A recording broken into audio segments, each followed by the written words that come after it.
After I had my baby, my husband's family said, in our culture, the grandparents raise the first child.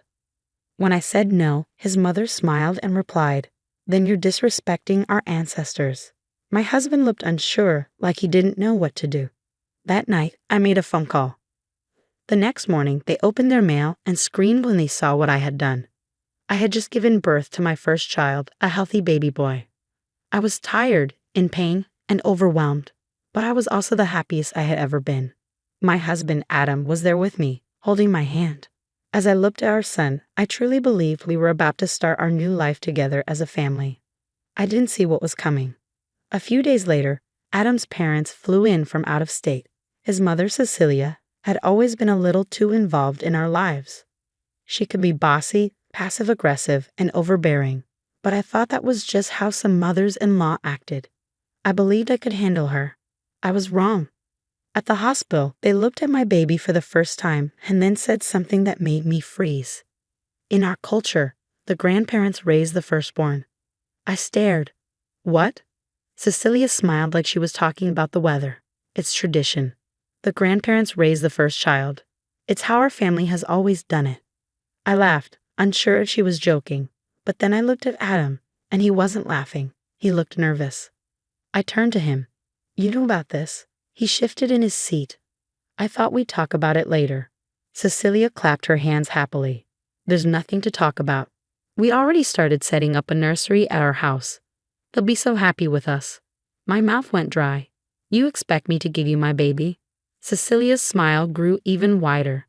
This is a great honor for the grandparents. Of course, you'll still be his mother, from a distance. We'll raise him with our values, and one day he'll understand. I looked at Adam, waiting for him to speak up, to say this was crazy and stand by me. But he just looked at the floor. Then Cecilia's husband, Robert, spoke. This is how it is. We don't go against family tradition. My heart pounded. Well, in my family, mothers raise their own children. Cecilia's face hardened, but her voice stayed calm. So you're refusing. That means you're disrespecting our ancestors. I felt like I was in a bad dream. Even though I was sore and weak, I sat up straighter. I don't care. Her eyes narrowed.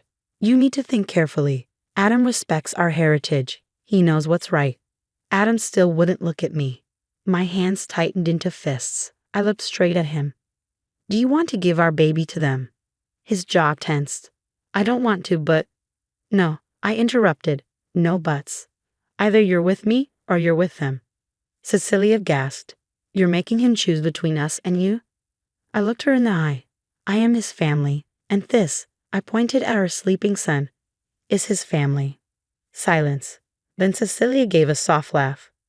Well, she said, this will be interesting. The look she gave me made my skin crawl. I didn't know what she was planning, but I knew this wasn't over. I was tired. I needed to rest. So I said nothing. But I wasn't dumb. I had seen Cecilia's smug smile. I had seen Adam hesitate. I had seen Robert look at me like I was in the way. I wasn't going to sit around and wait for them to take my child. That night, I made a call. The next morning, Cecilia and Robert got something in the mail. The moment they opened it, they started screaming. I was in my hospital bed, holding my baby, still sore and exhausted. My phone buzzed. Adam looked at the screen. It was his mom. I didn't move. Answer it, he said quietly. I shook my head. No. His hands clenched. What did you do? I looked right at him. What I had to. He grabbed his phone and rushed out of the room. Moments later, even through the hospital walls, I could hear Cecilia screaming. I had called my lawyer. Yes, I had one. I wasn't naive. I knew right away this wasn't just a small disagreement. This wasn't just a talk. It was war. And I wasn't about to go into battle unprepared. By the time I left the hospital, I had everything set up legally. Temporary custody papers, proof of my parental rights, and an emergency cease and desist order warning my in-laws not to come near my baby. I also sent copies straight to their house, along with a note. My son is not yours. Don't push me. Adam walked back into the hospital room, his face pale, jaw clenched. You blindsided them. I let out a cold laugh. They blindsided me when they said they were taking my baby. His voice rose. You didn't even let me talk to them first. I looked down at our baby sleeping in my arms. Then I looked at Adam. You did talk to them. You stood there and let them say it. You didn't defend me. You didn't defend him. He looked tired. It's complicated. No, I said firmly. It's not. You either protect your child or you don't. The room went silent. I didn't recognize him anymore. The man I married would have never let this happen. But I couldn't focus on that.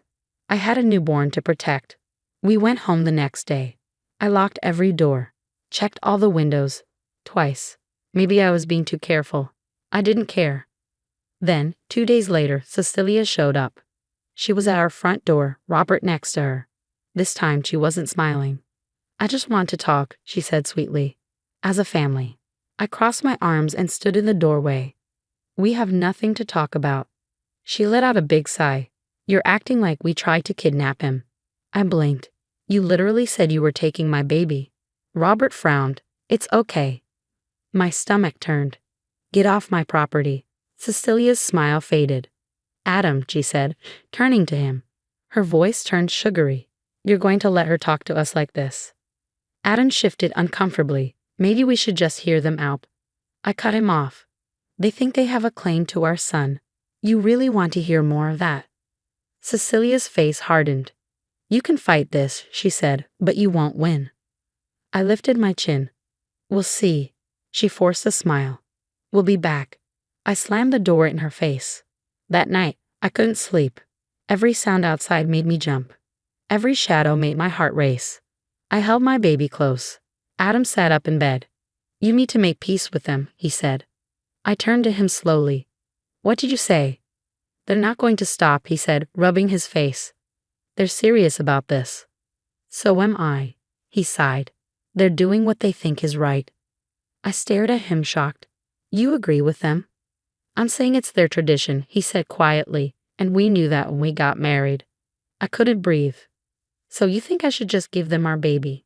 He looked torn, then stood up and grabbed a bag. I'm going to stay at their place for a few days, he said. I need space to think. My blood ran cold. What? It's just too much right now, he said. I need time. You're leaving us. My voice cracked, but Adam wouldn't look at me. I watched him walk out the door, and in that moment, I knew this wasn't just about his parents anymore. This was about him, and I had just lost him to them. He didn't come home that night, or the one after. At first, I told myself he just needed time. Maybe he'd come to his senses. Maybe he'd realize he was wrong. But on the third day, I woke up to a message from him. We need to talk. Meet me at my parents' house. Everything in me screamed don't go, but I needed to know the truth. Was the man I married still there, or completely gone? So I went. As soon as I pulled into the driveway, I knew something was wrong. Cecilia stood at the door smiling, like she'd already won. Adam was behind her, stiff and distant. I walked up with my son in his car seat, gripping the handle tightly. What do you want? I asked. Cecilia clasped her hands together. We've been talking, and we think we have a compromise. I glanced at Adam. He wouldn't meet my eyes. What kind of compromise? She motioned toward the house. Let's talk inside. No, I said. Say it here. She looked annoyed. You're being unreasonable. And you're being manipulative. She took a breath, then said, Fine. Here's the offer. You give us full custody, and we'll let you stay in his life. I almost laughed. You think I'd give you my baby? Her smile faded. If you fight this, Adam will take you to court, and we'll support him. My heart pounded. What are you talking about? Adam finally spoke. I think he'd be better off here, he said quietly. My chest hurt. You're trying to take him from me? I just want what's best for him.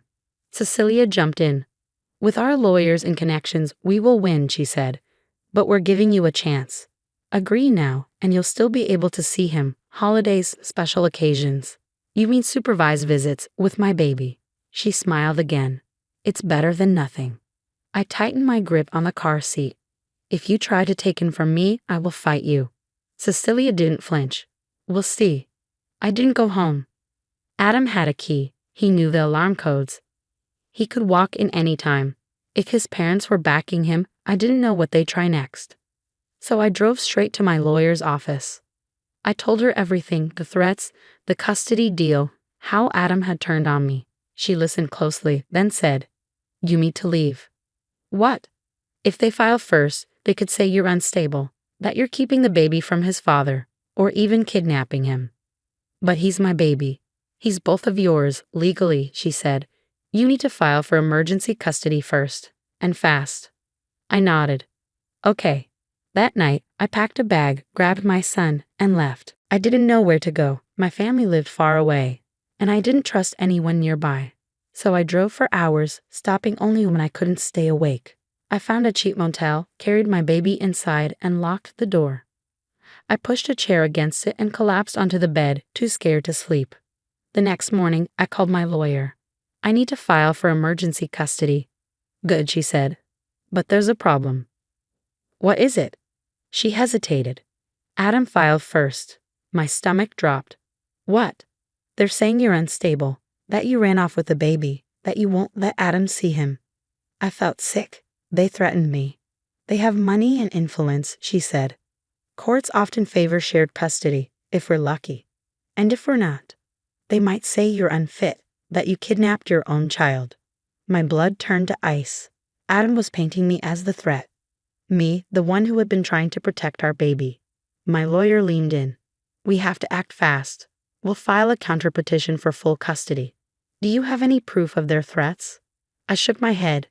"Nothing solid. Just my word." She nodded grimly. "Then we need something stronger. We need evidence." I knew exactly where to look. Cecilia had always been too confident, like she knew she'd win no matter what. That couldn't just be luck or pride. She had something else. Something hidden. My hands trembled as I scrolled through my phone. There was one person who might know the truth, and I was going to find them. I knew exactly who to call. Adam's cousin Lisa had always been the black sheep of the family. Outspoken, independent, everything Cecilia hated. But that meant she was the one who'd seen the truth. I dialed her number, my fingers shaking. She picked up on the second ring. "Hello?" "Lisa." I exhaled, feeling the weight of everything crashing down. "I need your help." For a moment, there was silence. Then her voice, quiet but firm. "You finally figured it out, didn't you?" My stomach clenched. "What do you mean?" Lisa let out a heavy sigh. "You're not the first one. Cecilia's done this before." I froze. "What?" She spoke slowly, as if letting it all sink in. "She did the same thing to my mom." I swallowed hard. "What happened?"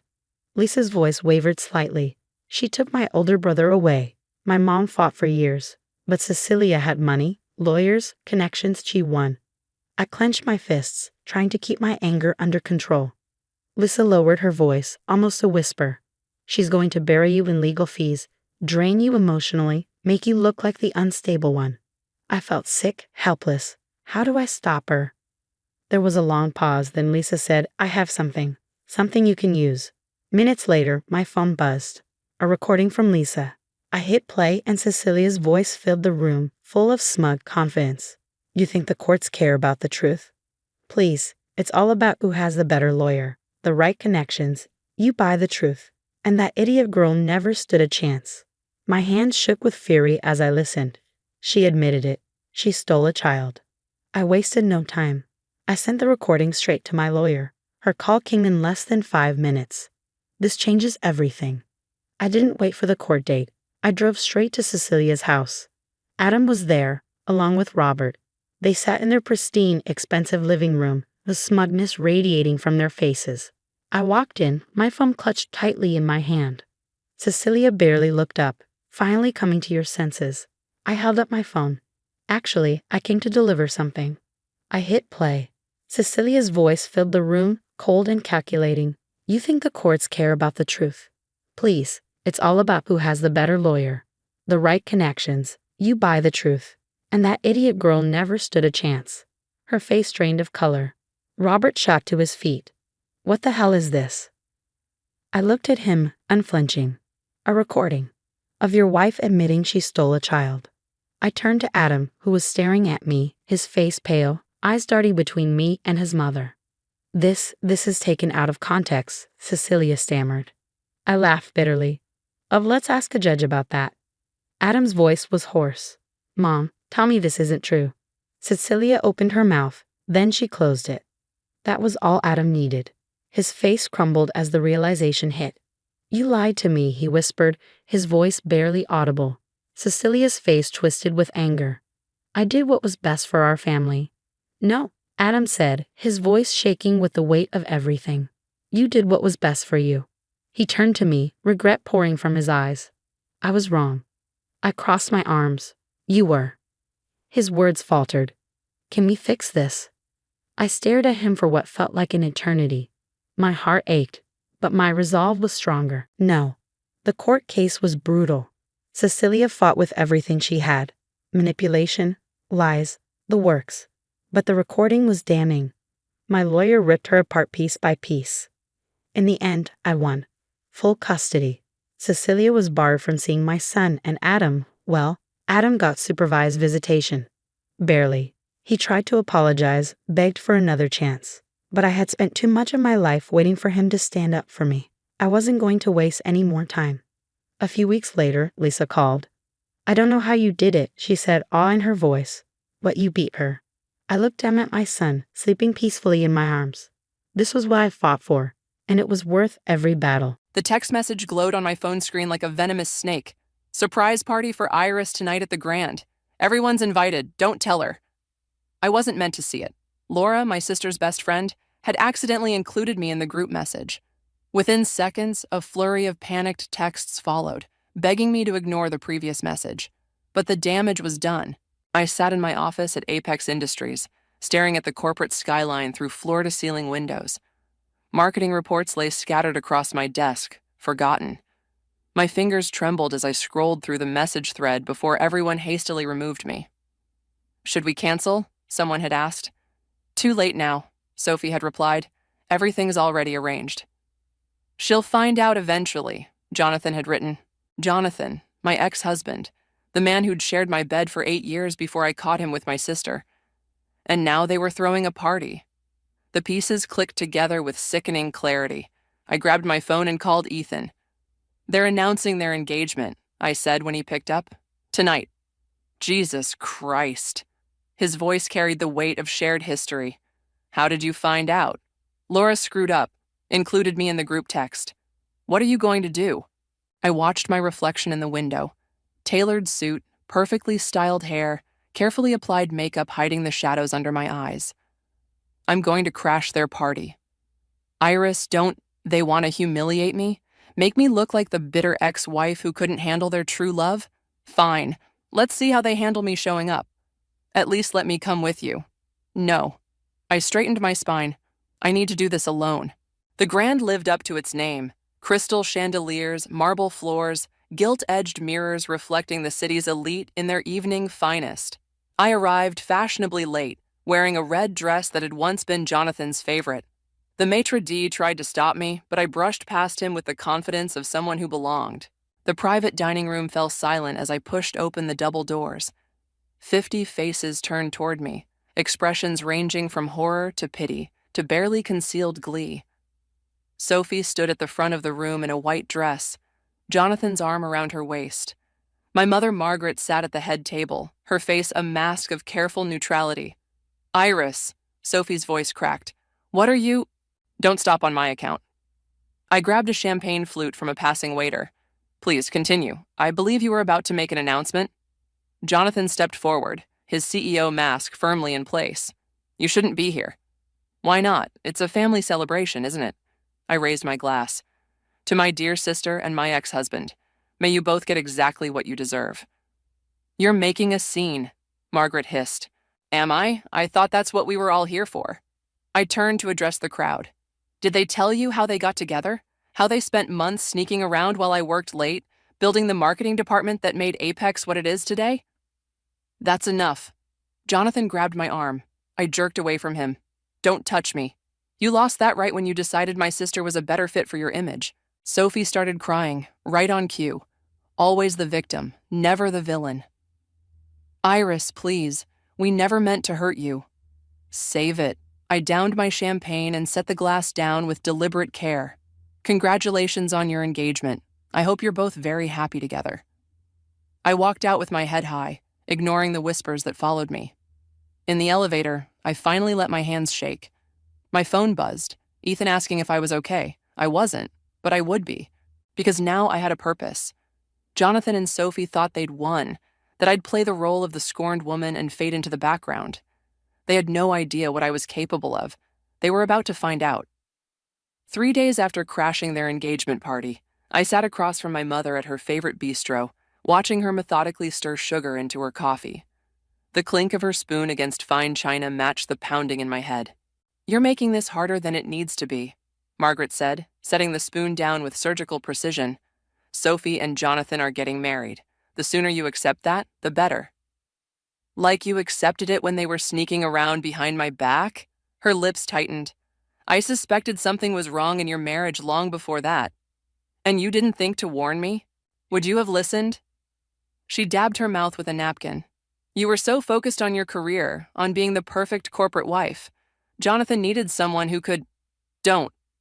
My voice cut through the ambient chatter of the restaurant. "Don't you dare justify what they did." A waiter approached with our meals. I stared at my untouched salmon while Margaret delicately sectioned her salad. "Remember when Sophie was 16? She asked. "That summer she won the regional tennis championship?" "What about it?" "You didn't attend. You were too busy with your internship at Apex." I gripped my fork tighter. "That internship led to my current position." "Yes, always the achiever." Margaret's smile didn't reach her eyes.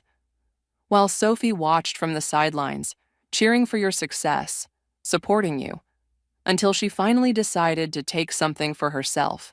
The salmon turned to ash in my mouth. "Take something for herself? She took my husband." "Did she, or did Jonathan choose her?" My phone buzzed. A message from Ethan. "Emergency at work. Need you ASAP." "Excuse me," I said, standing. "Duty calls." "Iris." Margaret caught my wrist. "Don't do anything foolish. Some bridges once burned can never be rebuilt." I yanked free. "You taught Sophie well, Mother, but you forgot one thing. I learned from you, too." At Apex Industries, I found Ethan waiting in my office. His expression told me everything.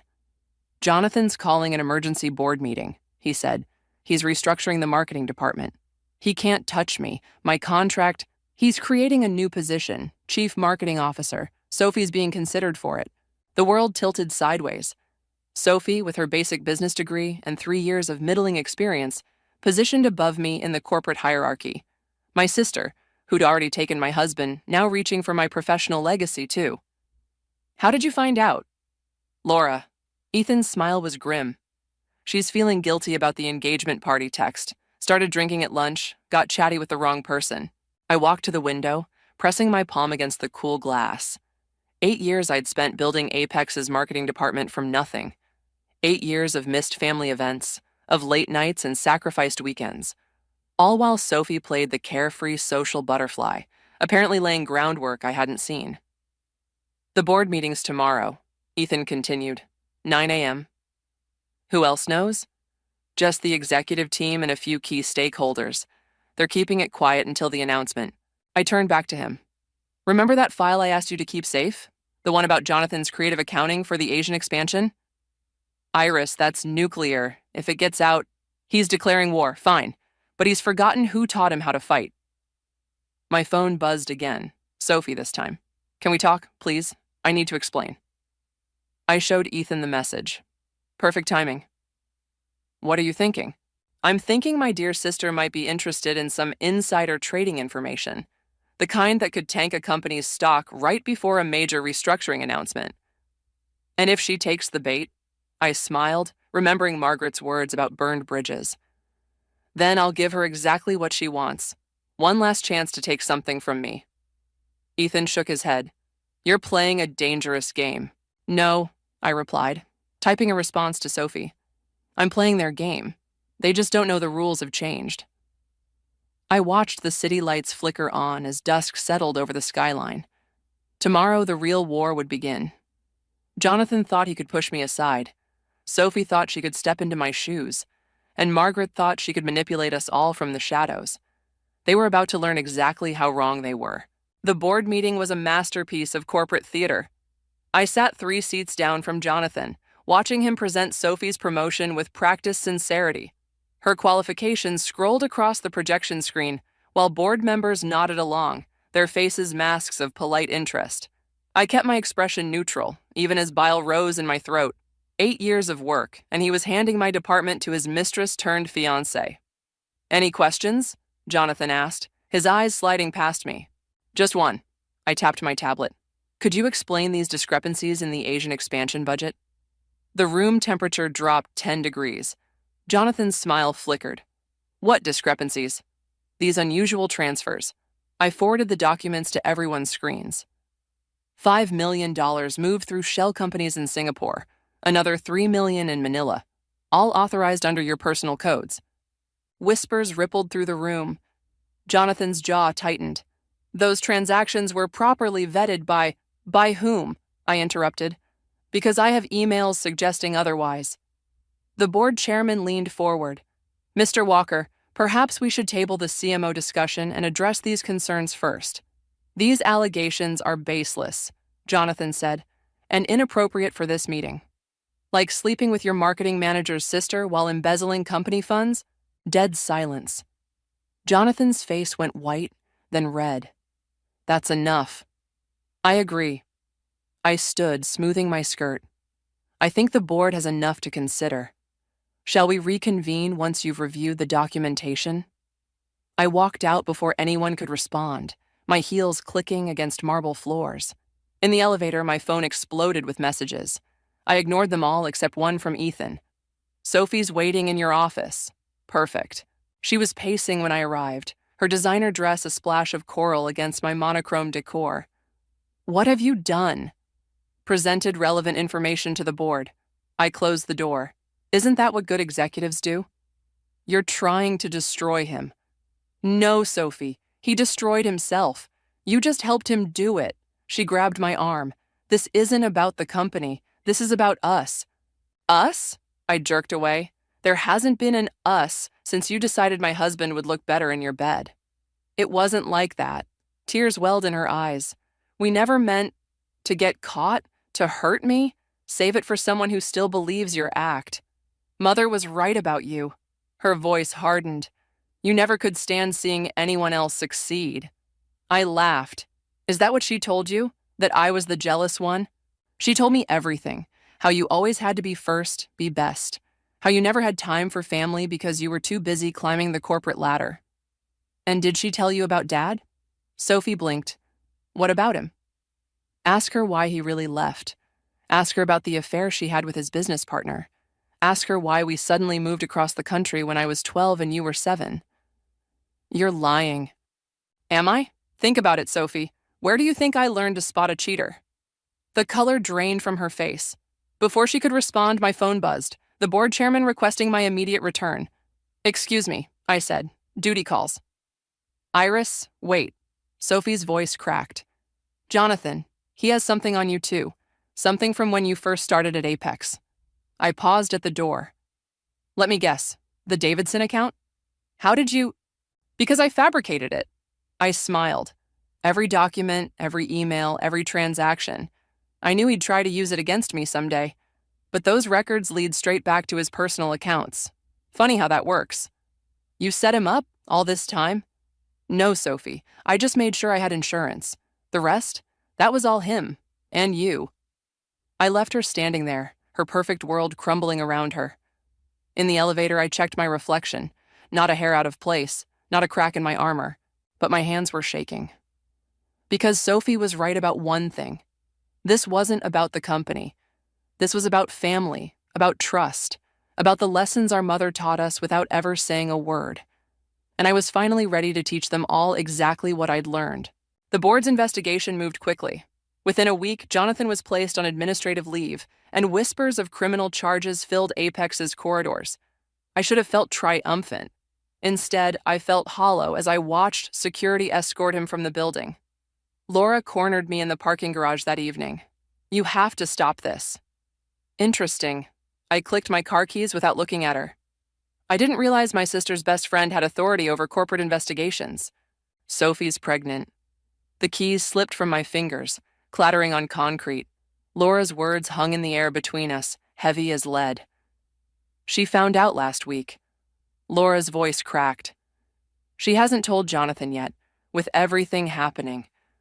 I retrieved my keys, my movements mechanical. And you're telling me this because?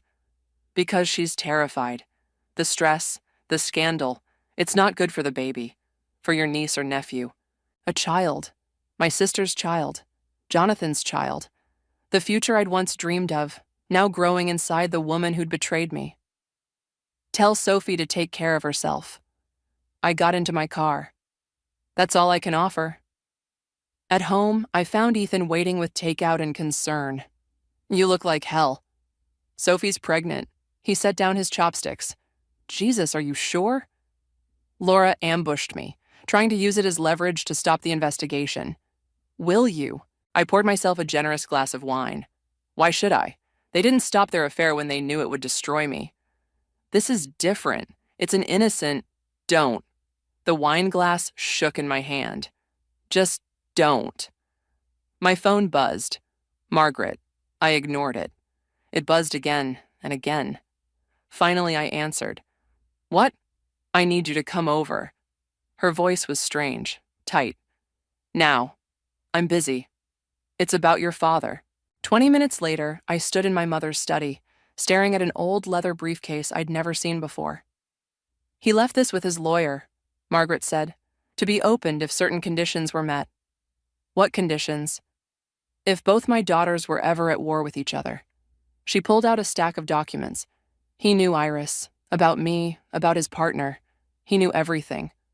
My throat closed. Why didn't he say anything? To protect you girls.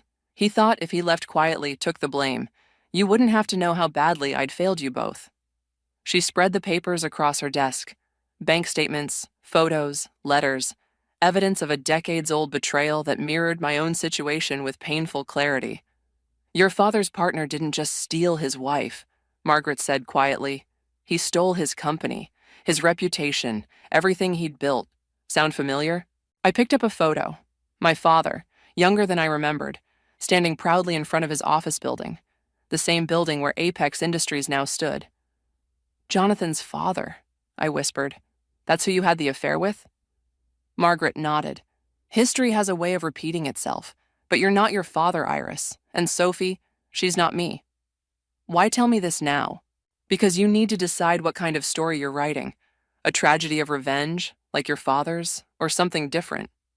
My phone buzzed, Sophie calling.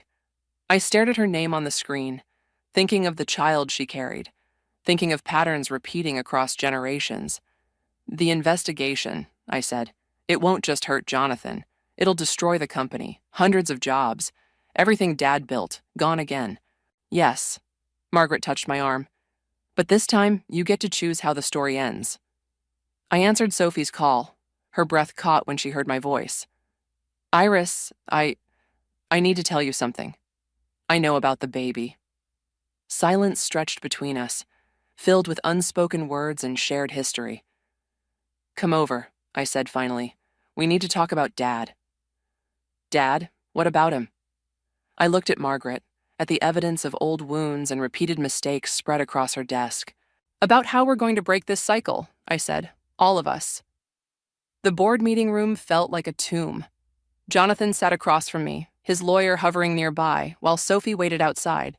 The chairman's words hung in the air. We need a resolution that protects everyone's interests. I spread the old documents across the polished table. These belong to my father. Proof that 30 years ago, your father orchestrated his downfall and took control of his company. Jonathan's face went slack. What are you talking about? Ask your father about Margaret Walker. Ask him about the summer of 1993, when he destroyed my family to build yours. His lawyer leaned forward, but Jonathan waved him off.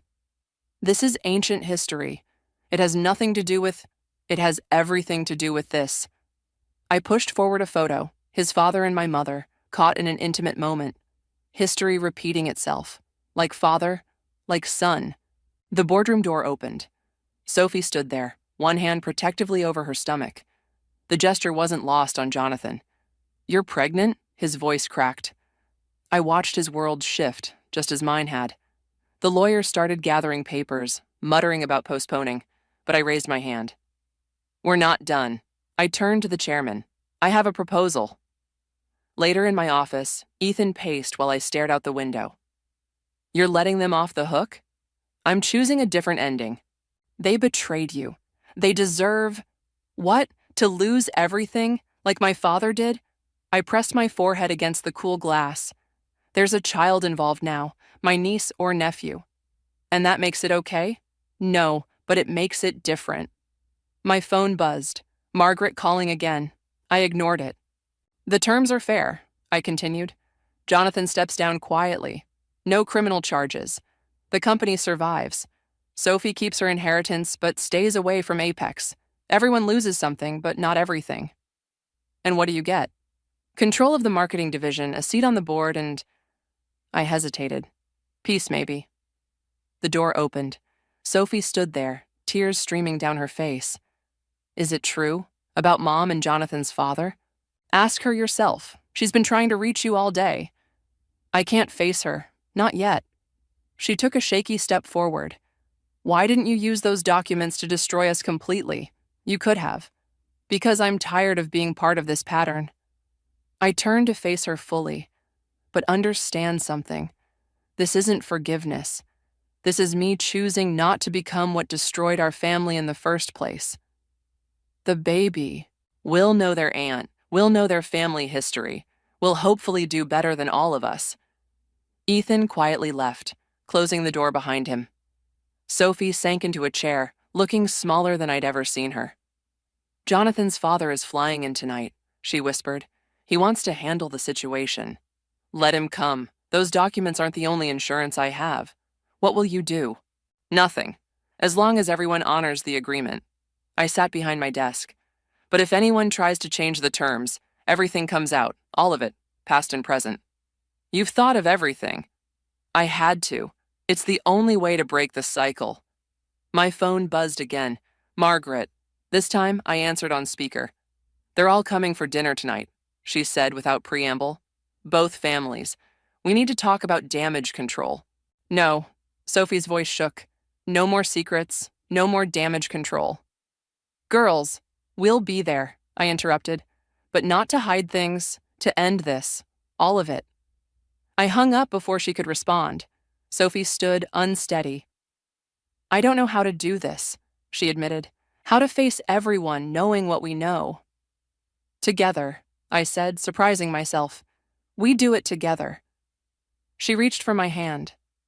I let her take it, feeling the weight of generations of secrets and betrayals between us. I'm sorry, she whispered, for everything. I squeezed her hand once, then let go. I know. But sorry isn't enough.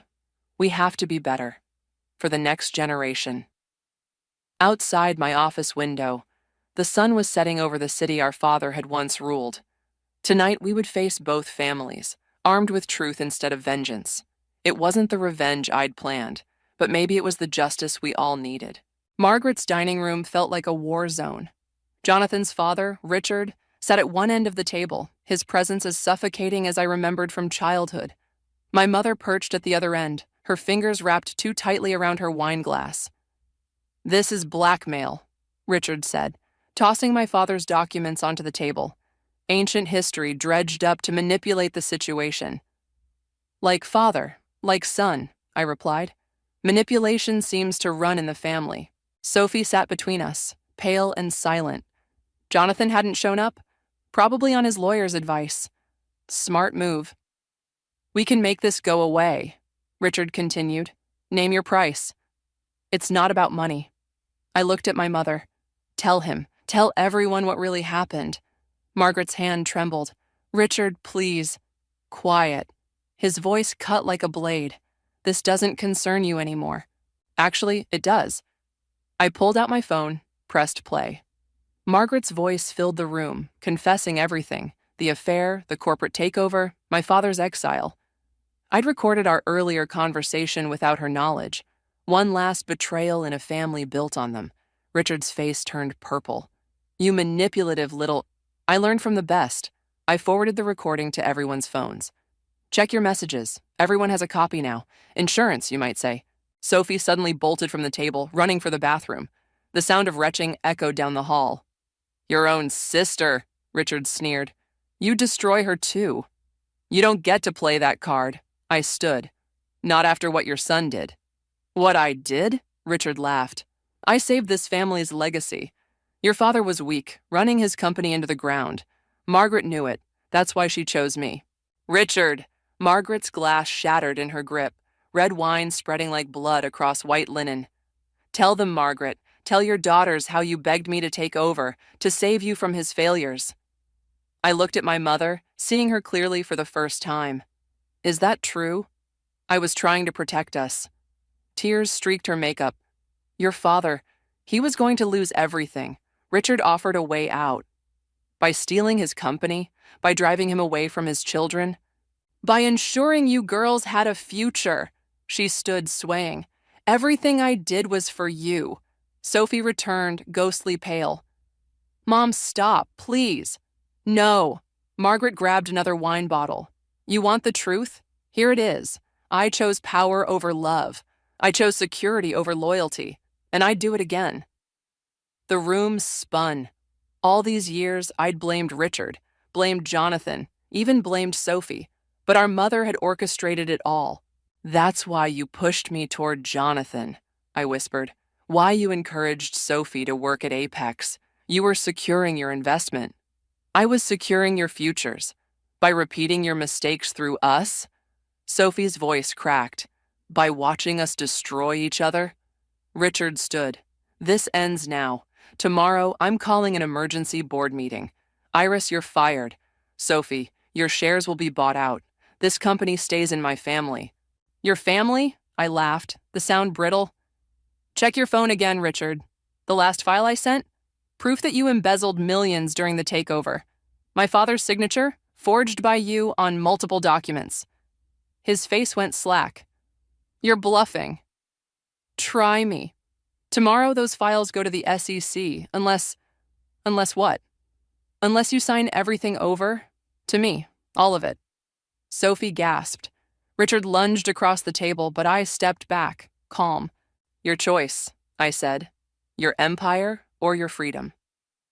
Margaret started laughing, a high, hysterical sound. Like father, like daughter after all. I looked at my sister, at my mother, at the man who'd destroyed my father. Victory was within reach. Total destruction, just like I'd planned. So why did it feel like I was the one being destroyed? You have until midnight, I told Richard. Choose wisely. I walked out, leaving chaos behind me. In my car, my hands shook so badly I couldn't start the engine. My phone buzzed. Ethan. Don't do this, he said when I answered. This isn't justice anymore, it's annihilation. Maybe that's what they deserve. But is it what you deserve? To become exactly what you've been fighting against? I watched Sophie emerge from the house, supporting our sobbing mother. Richard followed, already on his phone with his lawyers. One word from me, and it would all burn down. Just like it had 30 years ago. Just like it always would unless someone broke the cycle. The question was, could I? The clock struck midnight as I sat in my father's old office, now mine, staring at Richard's unsigned documents. The deadline had passed. In 10 minutes, the SEC would receive everything. The door opened. Jonathan walked in looking haunted. Call it off. Your father made his choice. He's in the hospital. Jonathan's voice cracked. Stroke, after you left. My finger hovered over the send button. Convenient timing. For God's sake, Iris, you've won. The company, the reputation, everything. What more do you want? Justice. For who? He moved closer. Your father? He's been gone 20 years. Sophie, the baby, your mother. The baby. My hand trembled. You're just like him, you know. Jonathan's laugh was bitter. Richard, single-minded, ruthless, willing to burn everything for control. I learned from the best, both of you. The door burst open again. Sophie stumbled in, mascara streaked down her face. Something's wrong. The baby. She doubled over, clutching her stomach. Blood trickled down her legs. Everything stopped. The revenge, the deadline, the past, none of it mattered. I caught her before she hit the ground. Call an ambulance, I ordered Jonathan. He stood frozen. Now. In the hospital waiting room, our broken family gathered like ghosts. Margaret sat beside Richard's room, while we waited for news about Sophie. Laura arrived with coffee no one would drink. Ethan stood guard by my side. Mrs. Walker? A doctor appeared. Your sister's asking for you. Sophie lay pale against white sheets, monitors beeping steadily. I'm sorry, she whispered. Don't. The baby's okay. Her hand found mine. But they said, the stress. I know. The weight of what I'd almost done crashed over me. I know. Did you send it, the evidence? I pulled out my phone, showed her the unsent email. No. Why not? Because we have to break the cycle. I deleted the draft. All of us. Jonathan appeared in the doorway. Richard's awake. He's asking for both of you. In Richard's room, the mighty titan of industry looked small against his pillows. Margaret sat rigid beside him, her face a mask. You win, Richard said hoarsely. The company's yours, but leave Sophie out of it. Leave my grandchild a future. I placed a USB drive on his bedside table. All the evidence, the only copy. Why? Because 30 years ago, 2 men let pride destroy 2 families. I won't let it happen again. The company will be run properly by all of us. I looked at Jonathan. You'll step down as CEO, take a board position. I'll run marketing and operations. Sophie gets her inheritance, but no direct involvement. And Margaret? Richard's eyes flickered to my mother. That's between us. I turned to her. You wanted to protect us? Start now. Tell us everything. No more secrets. She straightened. It will hurt you. We're already hurt, but maybe the truth can help us heal. Dawn broke over the city as our family began the long process of excavating 30 years of lies. In Sophie's room, monitors beeped steadily, reminding us what really mattered. Jonathan signed the papers transferring power, his hands steady. Richard slept, defeated but alive. Margaret talked until her voice gave out, each truth a stone lifted from all our backs. And I sat beside my sister, watching her rest, thinking of the child who would never know the weight of our family's past. The revenge I'd craved had transformed into something else.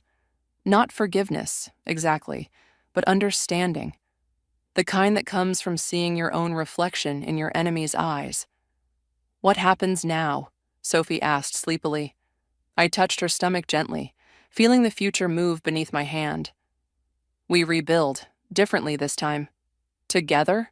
Together. Outside, the city skyline caught fire with sunrise, painting everything gold. Somewhere in that light, I imagined our father watching, finally at peace. The empire he'd built would survive, transformed by the very thing that had destroyed it, family. Not a happy ending, perhaps, but maybe a healing one, and for now, that was enough. 6 stories above the city, my father's office remained exactly as he'd left it 30 years ago. I stood at the window, watching Sophie cross the plaza below, her hand resting on her growing belly. Jonathan waited by the car, keeping his distance as agreed. The door opened. Margaret entered carrying a cardboard box. The last of his things, she said, from storage. I nodded toward the desk. She set the box down, hesitating. There's something else. She pulled out an envelope. He wrote this the day he left, asked me to give it to you when you were ready. And you decided that was now? You're running his company, making peace with your sister, living with truths I tried to bury. She placed the letter beside the box. Yes, I think you're ready. I waited until she left before opening it. My father's handwriting flowed across the page. My dearest Iris, by now you know about Richard, about the company, about your mother's choices. You probably hate them. Maybe you hate me too for leaving. But remember this. Empires built on revenge crumble. Those built on understanding endure. I chose to walk away, not because I was weak, but because I refused to let bitterness poison my daughters. Sometimes the greatest victory is knowing when to set down your sword.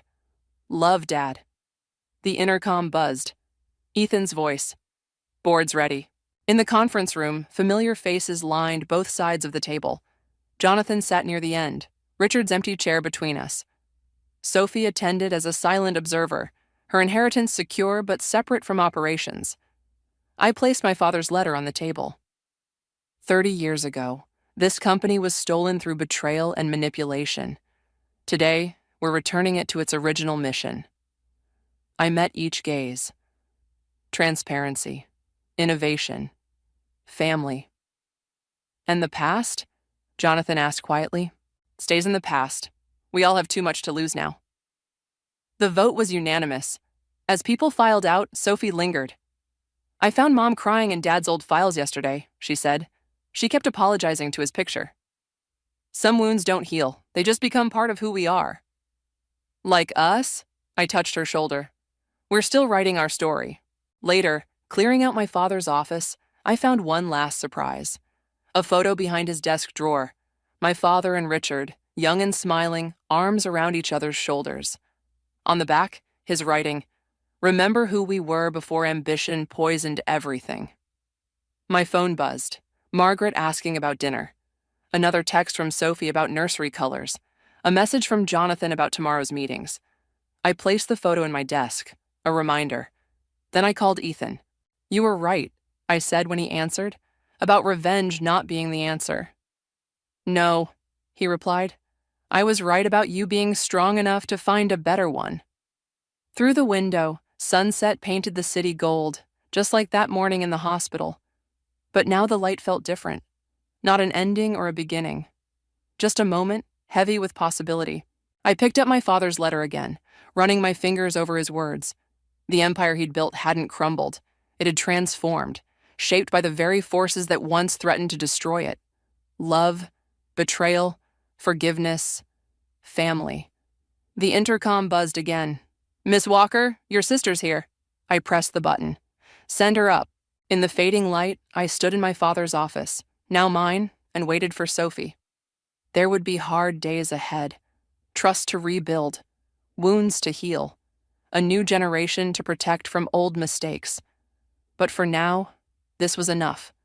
A letter from the past, a future taking shape, and the understanding that sometimes the greatest revenge is choosing not to take it at all. The door opened. Sophie stepped in, carrying 2 cups of coffee and a tentative smile. Ready? She asked. I looked at my father's letter one last time, then tucked it away. Ready. The shattered glass crunched beneath my feet as I stood in the doorway of my design studio, staring at the wreckage of 6 months' work. My signature wedding centerpiece, the one that was supposed to make my engagement party unforgettable, lay in ruins across the polished concrete floor. I'm Trinity, and this was supposed to be my moment of triumph. Oh God. Marcus appeared behind me, his hand landing on my shoulder. When did this happen? I checked my phone. 6:47 p.m. The party started in 13 minutes. Someone got in between the final check at 5 and now. My voice came out steadier than I felt, probably because the shock hadn't fully hit yet. The destruction was methodical. Every crystal vessel had been smashed. The hand-painted silk flowers were shredded. Even the custom-built rotating platform was damaged beyond repair. This wasn't random vandalism. This was personal. Cancel everything, I whispered, but Marcus squeezed my shoulder. Like hell we will. Your future mother-in-law is already upstairs with half the guests. Ryan's been texting me asking where you are. My phone buzzed. Speaking of Ryan, but it wasn't him. It was my sister Sam. Running late? Can't wait to see your amazing centerpiece everyone's been talking about. Love you, sis. Something in my chest tightened. The message was too perfect, too eager, just like Sam always was whenever things went wrong in my life. Marcus, pull up the security footage. He was already moving to the computer. Systems down. Camera feed cut out at 5:23. Of course it had. I walked carefully through the debris, picking up a piece of the shattered crystal. The edges were sharp enough to draw blood if I wasn't careful. Just like family. We can still salvage this, Marcus said, already pulling out his phone. I'll call in favors. We've got backup pieces in storage. No. I set the crystal shard down deliberately. We're going to use this exactly as it is. What? I started gathering the larger pieces, arranging them in a spiral pattern. Help me stack these. We're creating something new. Something raw. Marcus watched me for a moment, then nodded slowly. A statement piece about broken beauty? About truth, I corrected, feeling something cold and certain settle in my chest. About seeing what's really underneath all the perfect surfaces. We worked quickly, transforming the destruction into a stark, modern installation. The shattered crystal caught the light like tears. The torn silk flowers became abstract shapes, suggesting something wounded but surviving. It wasn't pretty. It was powerful. My phone buzzed again. Ryan. Where are you, babe? Mom's asking about the big reveal. I typed back. Coming up now. Get everyone ready. Sam was already holding court when I walked into the reception space, gesturing dramatically as she told some story to a captive audience. Her eyes met mine for just a second too long when I entered. There's my sister. She broke away from her group, arms wide for a hug. I've been dying to see. It's ready. I cut her off, keeping my voice bright. Everyone, if you'll follow me to the studio. I led the crowd downstairs, Sam right behind me. I could practically feel her anticipation, the need to see her handiwork, to watch me try to explain away the destruction of my perfect centerpiece. The gasps when I opened the studio doors were everything I could have hoped for. But I watched Sam's face in the reflection of the windows, watched her expression shift from eager expectation to confusion to something like fear as she took in what we'd created from her vandalism. It's about truth, I announced to the crowd, but my eyes stayed on Sam's reflection. About how sometimes the most beautiful things come from breaking something perfect apart and seeing what's really inside. Sam's face went pale, and I smiled, just slightly, as I raised my champagne glass. To new beginnings, I said, and to finally seeing things as they really are. The crowd echoed the toast enthusiastically. Only Sam remained silent, her champagne untouched, staring at the installation like it was accusing her. Which, of course, it was. The morning after my engagement party, I found myself sitting across from Evelyn in her sunlit kitchen, watching her methodically arrange fresh-cut roses. My future mother-in-law had always been precise in everything she did. You turned destruction into art, she said, trimming a stem at exactly the right angle. That's a rare gift, Trinity. I traced the rim of my coffee cup. Someone wanted to hurt me last night. And instead, you made them reveal themselves. Evelyn's hands stilled on the roses. I saw Sam's face when she saw what you'd done with the wreckage. She looked haunted. The memory surfaced unbidden. Sam at 12 years old, standing in front of my destroyed science fair project, wearing that same haunted expression. I'd covered for her then, told our parents I'd accidentally knocked it over myself. Did I ever tell you about Sam's sweet 16? I asked, the words bitter in my mouth. I spent weeks planning it. Hand-painted every decoration, stayed up 3 nights straight finishing her cake. The morning of the party, she told everyone she hated it, said it was childish, embarrassing, made me take it all down while her friends watched. Evelyn set down her scissors. Some people can't stand to see others shine. I kept making excuses for her, kept trying to... My voice caught. She was always the baby, you know, the one everyone protected, even from herself. And now? Now I'm done protecting her. The doorbell rang, interrupting whatever Evelyn was about to say. Through the kitchen window, I saw Sam's car in the driveway. Perfect timing, Evelyn murmured, but something in her tone made me look at her sharply. She met my gaze steadily. She called earlier, asked to stop by. I thought you might want to be here for it. Before I could respond, Sam breezed into the kitchen. All sunshine and designer clothes. She faltered slightly, seeing me there, but recovered quickly. Trinity, I didn't expect... I was just coming to talk to Evelyn about some wedding details. What details? I kept my voice light, curious. Oh, you know, Sam waved her hand vaguely. The rehearsal dinner venue. I have some amazing contacts through work. And since I'm your maid of honor... You're not my maid of honor, Sam. The silence that followed was razor sharp. Sam's smile froze, then cracked slightly at the edges. But I'm your sister. Yes, you are. I stood up slowly, which is why I kept hoping you'd change, that maybe this time would be different. I don't understand what you're... The security footage came back online this morning. I lied smoothly, watching her face. All of it. Sam's hand tightened on her purse strap. What are you talking about? Interesting thing about modern security systems, I continued. They back up to cloud storage, even when the local feed is cut. It was a complete bluff, but Sam's face went pale. Behind her, Evelyn continued arranging flowers, but I could tell she was listening intently. You always were good at destroying things, I said softly. But this time, I'm not covering for you. Trinity, please. Sam's voice cracked. I can explain. I was going to fix it before anyone saw. Make it better. More sophisticated. Your design was so basic. The casual cruelty of it hit like a physical blow. Evelyn's scissors clattered against the counter. Get out. My voice was ice. And don't come near my wedding, any of it. You can't cut me out, Sam protested. What will people say? What will our parents think? They'll think whatever your actions show them. For once in your life, Sam, face the consequences. She looked to Evelyn for support, but found none. After a moment, she straightened her shoulders, her vulnerability vanishing behind a mask of indifference. Fine. Have your little wedding. But remember, I know all your secrets, sister dear. Every single one. She stalked out, leaving the threat hanging in the air.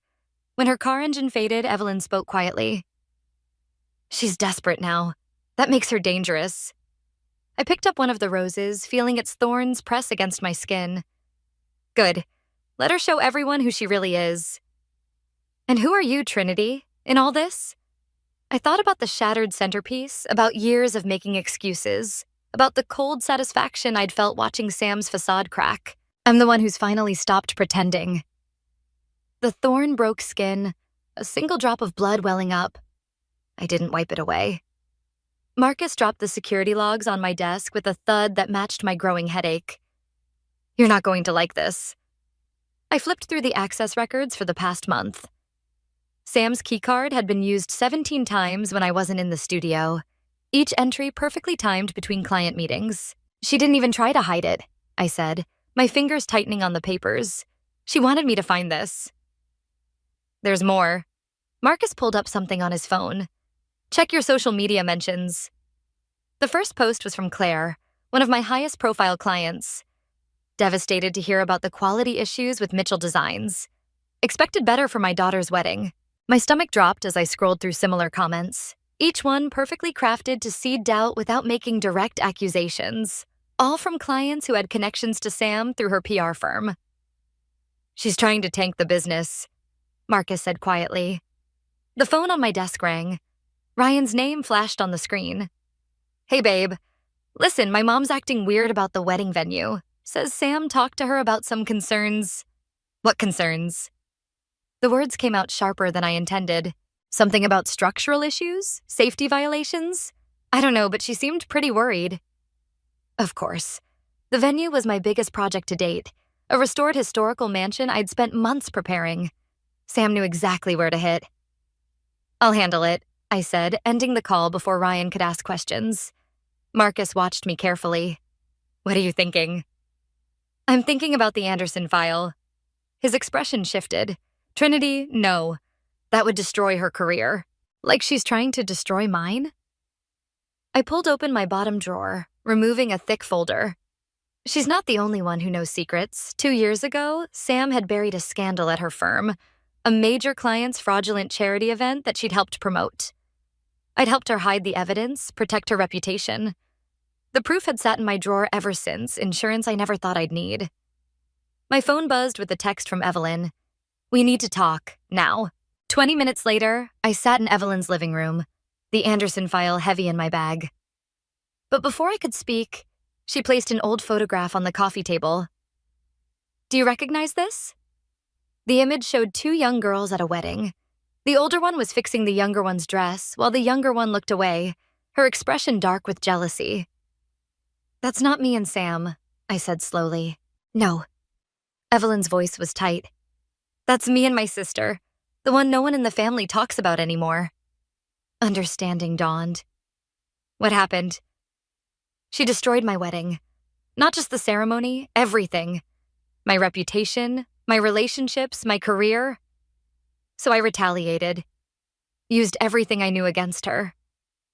Evelyn's hands trembled slightly. I won. She lost everything. And 30 years later, I still wake up missing my sister. The Anderson files seemed to burn through my bag. Sam's not giving me a choice, I said. There's always a choice. Evelyn picked up the photograph. But once you make it, you can't take it back. The question is, do you want revenge? Or do you want your sister? My phone buzzed again.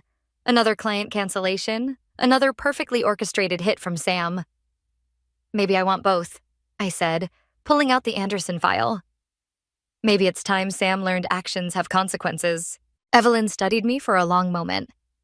Then let me tell you exactly how my sister fell, so you understand what you're about to do. I opened the file, spreading its contents across the coffee table. Each page represented a piece of Sam's carefully constructed life, each document a weapon I could use.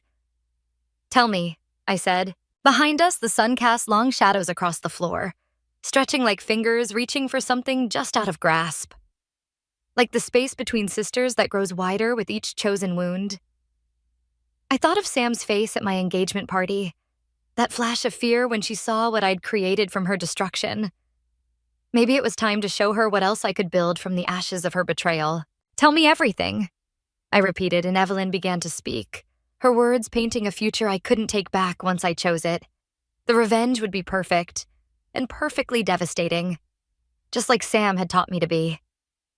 The Anderson file sat untouched on my desk while I stared at my phone, reading Ryan's message for the 10th time. We need to talk. Now. It's about Sam. I found him in our kitchen, hands wrapped around a coffee mug like an anchor. The moment I saw his face, I knew. Sam came to see me today, he said quietly. Showed me some things. About the venue, about you. My throat tightened. Whatever she told you. She had proof, Trinity. Documents showing you knew about the structural issues months ago, that you covered them up to save money. He pushed his phone across the counter. The inspection reports have your signature. I looked at the documents. My signature was perfect. Too perfect. The kind of perfect that came from years of watching me sign contracts across a shared childhood bedroom. Those are forged. Are they? Ryan's voice cracked slightly. Because Sam also told me about the Anderson scandal. How you helped her bury evidence of fraud. Said it proves you're willing to hide things when it suits you. The irony burned like acid. Sam was using my protection of her as a weapon against me. You believe her over me? I don't know what to believe anymore. He ran a hand through his hair. The venue inspector is coming tomorrow. If those reports are real, they'll shut down the restoration project. My voice sounded distant to my own ears. The business will be liable. Mom's already talking about postponing the wedding. Of course she was. Evelyn's warning about choices echoed in my head as I watched Ryan struggle with his doubt. Sam hadn't just attacked my business. She'd poisoned my relationship with the careful precision of a surgeon. My phone buzzed. Marcus. 3 more cancellations. Major clients. We need to do something now. I have to go, I said, already reaching for my keys. Trinity. Ryan caught my wrist. Whatever's really going on between you and Sam, fix it. Please. I looked down at where his fingers circled my wrist, at the space between trust and suspicion. Some things can't be fixed, Ryan. They can only be finished. The drive to my office was a blur. Marcus waited with fresh coffee and fear in his eyes. The Anderson file, he said immediately. We have to use it. Sam's already spinning that against me. I paced the length of my office. She's turning my protection of her into proof that I'm corrupt. Then we need something else. Something she doesn't know we have.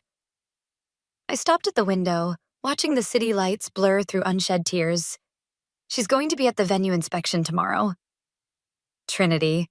She'll want to watch it happen, to see everything fall apart. Marcus stepped closer. What are you thinking? I turned, and something in my expression made him step back. I'm thinking it's time to stop protecting and start hunting. The inspection is in 15 hours, he warned.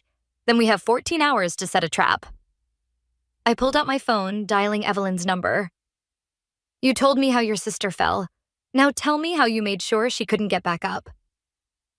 There was a long pause on the other end, then, "Come over. Bring everything you have on Sam. Every detail, every secret, every weakness. And the Anderson file? No." Evelyn's voice hardened. "We're going to give her something much worse. We're going to give her exactly what she wants. And let her destroy herself with it." I ended the call, looking at Marcus. "You once said everyone has a breaking point." He nodded slowly. "Sam's is being invisible. Then let's make her the center of attention." I grabbed my coat. One last time. The Anderson file went into my shredder, its ashes falling like snow. Sam wanted to play with forged signatures and false reports? Fine. But she'd forgotten the first rule of our childhood games. I always let her win just enough to get careless.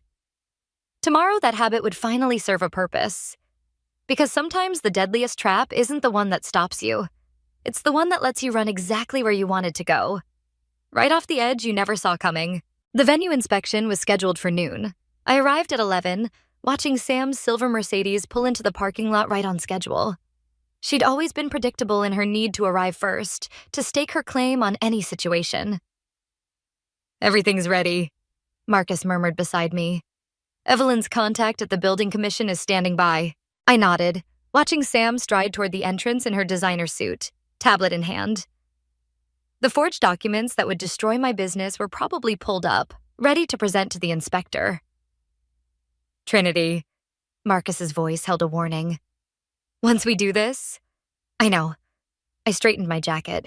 "Let's go." Inside, Sam was already holding court with the small gathering of concerned clients and board members she'd assembled.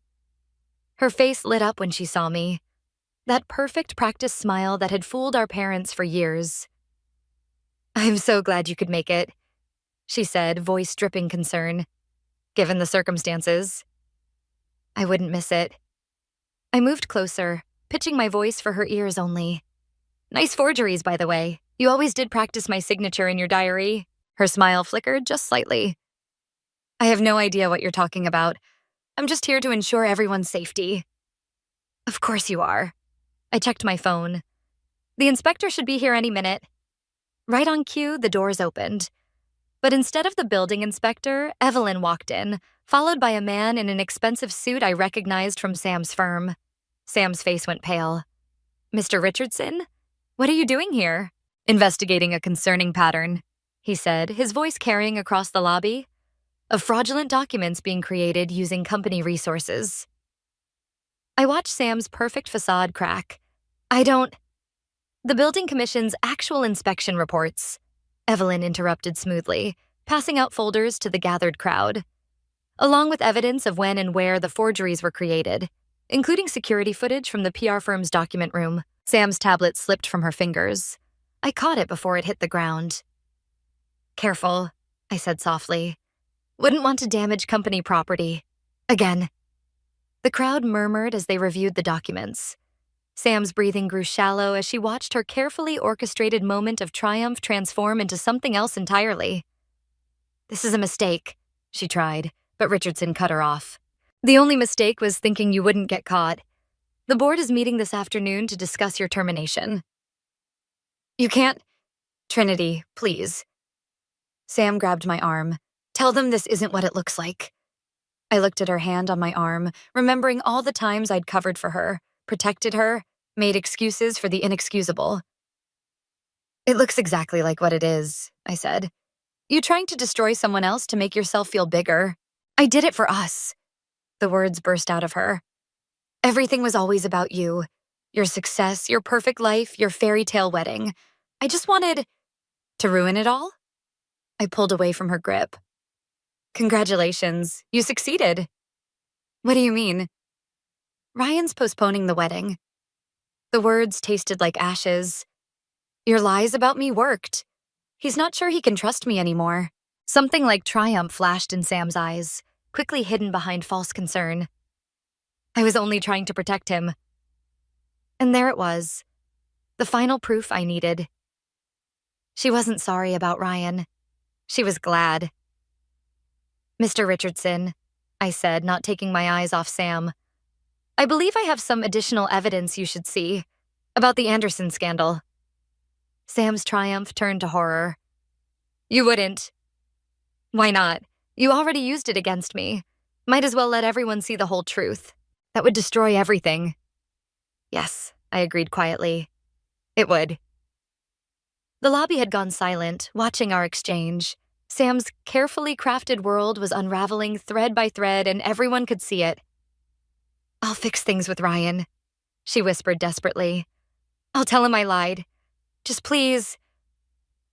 I stepped back, letting her see exactly what she'd created. Someone who no longer cared about protection or peace. The board meets at 3, I said. I suggest you use the time to decide how you want this to end. Because one way or another, it ends today. I walked out, leaving her standing amid the wreckage of her own making. Behind me, I heard Evelyn begin to speak, her voice carrying the weight of someone who knew exactly how this story could end. The trap was set. Now we'd see if Sam would choose her own destruction, or if she'd finally learn the cost of betrayal. Either way, I was done catching her when she fell. The annual Mitchell family dinner couldn't have come at a worse time. I stood in my parents' dining room, watching Sam charm our relatives with stories about her latest PR triumph, while my own career lay in ruins around me. 3 more clients had canceled this morning. The venue's reputation was shot, and Ryan still wasn't returning my calls. Such a shame about Trinity's business troubles, Sam said, her voice carrying perfectly across the table. But maybe it's for the best. Wedding planning was always such a simple career choice. Our mother nodded sympathetically. There's still that position open at your father's firm, sweetheart. The crystal wine glass cracked slightly in my grip. 20 years of their subtle dismissals and Sam's calculated undermining compressed into a single moment of clarity. Actually, I set down the glass carefully. I'd love to hear more about the Anderson account, Sam. The one you handled last year? The color drained from her face. That's confidential. Is it? Because I heard the board was very interested in reviewing it today. You didn't? Didn't what? Our father looked between us. What's going on? Nothing, Sam said quickly. Trinity's just upset because you forged my signature? The words cut through the dinner party chatter like a blade. Or because you destroyed my studio? Or maybe because you've been systematically trying to ruin my life since we were children. Dead silence fell across the table. Sam's mask of concern slipped, revealing something ugly underneath. You have no proof. I pulled out my phone, playing the security footage from my studio. Sam's face filled the screen as she methodically destroyed my centerpiece. I have every proof. My voice stayed steady, including what really happened with the Anderson charity funds. You promised you'd never tell. Sam stood so quickly her chair toppled. You promised you'd protect me. Like you protected me? I advanced around the table. By trying to destroy my business? By turning Ryan against me? You deserved it. She was screaming now, all pretense gone. You always had everything. The talent, the success, the perfect relationship. I just wanted to be seen. I finished softly. Congratulations, Sam. Everyone sees you now. The room erupted in chaos. Our mother was crying. Our father demanded explanations. Relatives whispered and pointed. But I hadn't expected what came next. You're both disgraceful. Our father's voice cut through the noise. Sam, manipulating and destroying. And you, Trinity, keeping evidence to use against your own sister? You're no better than she is. Dad, no. He held up his hand.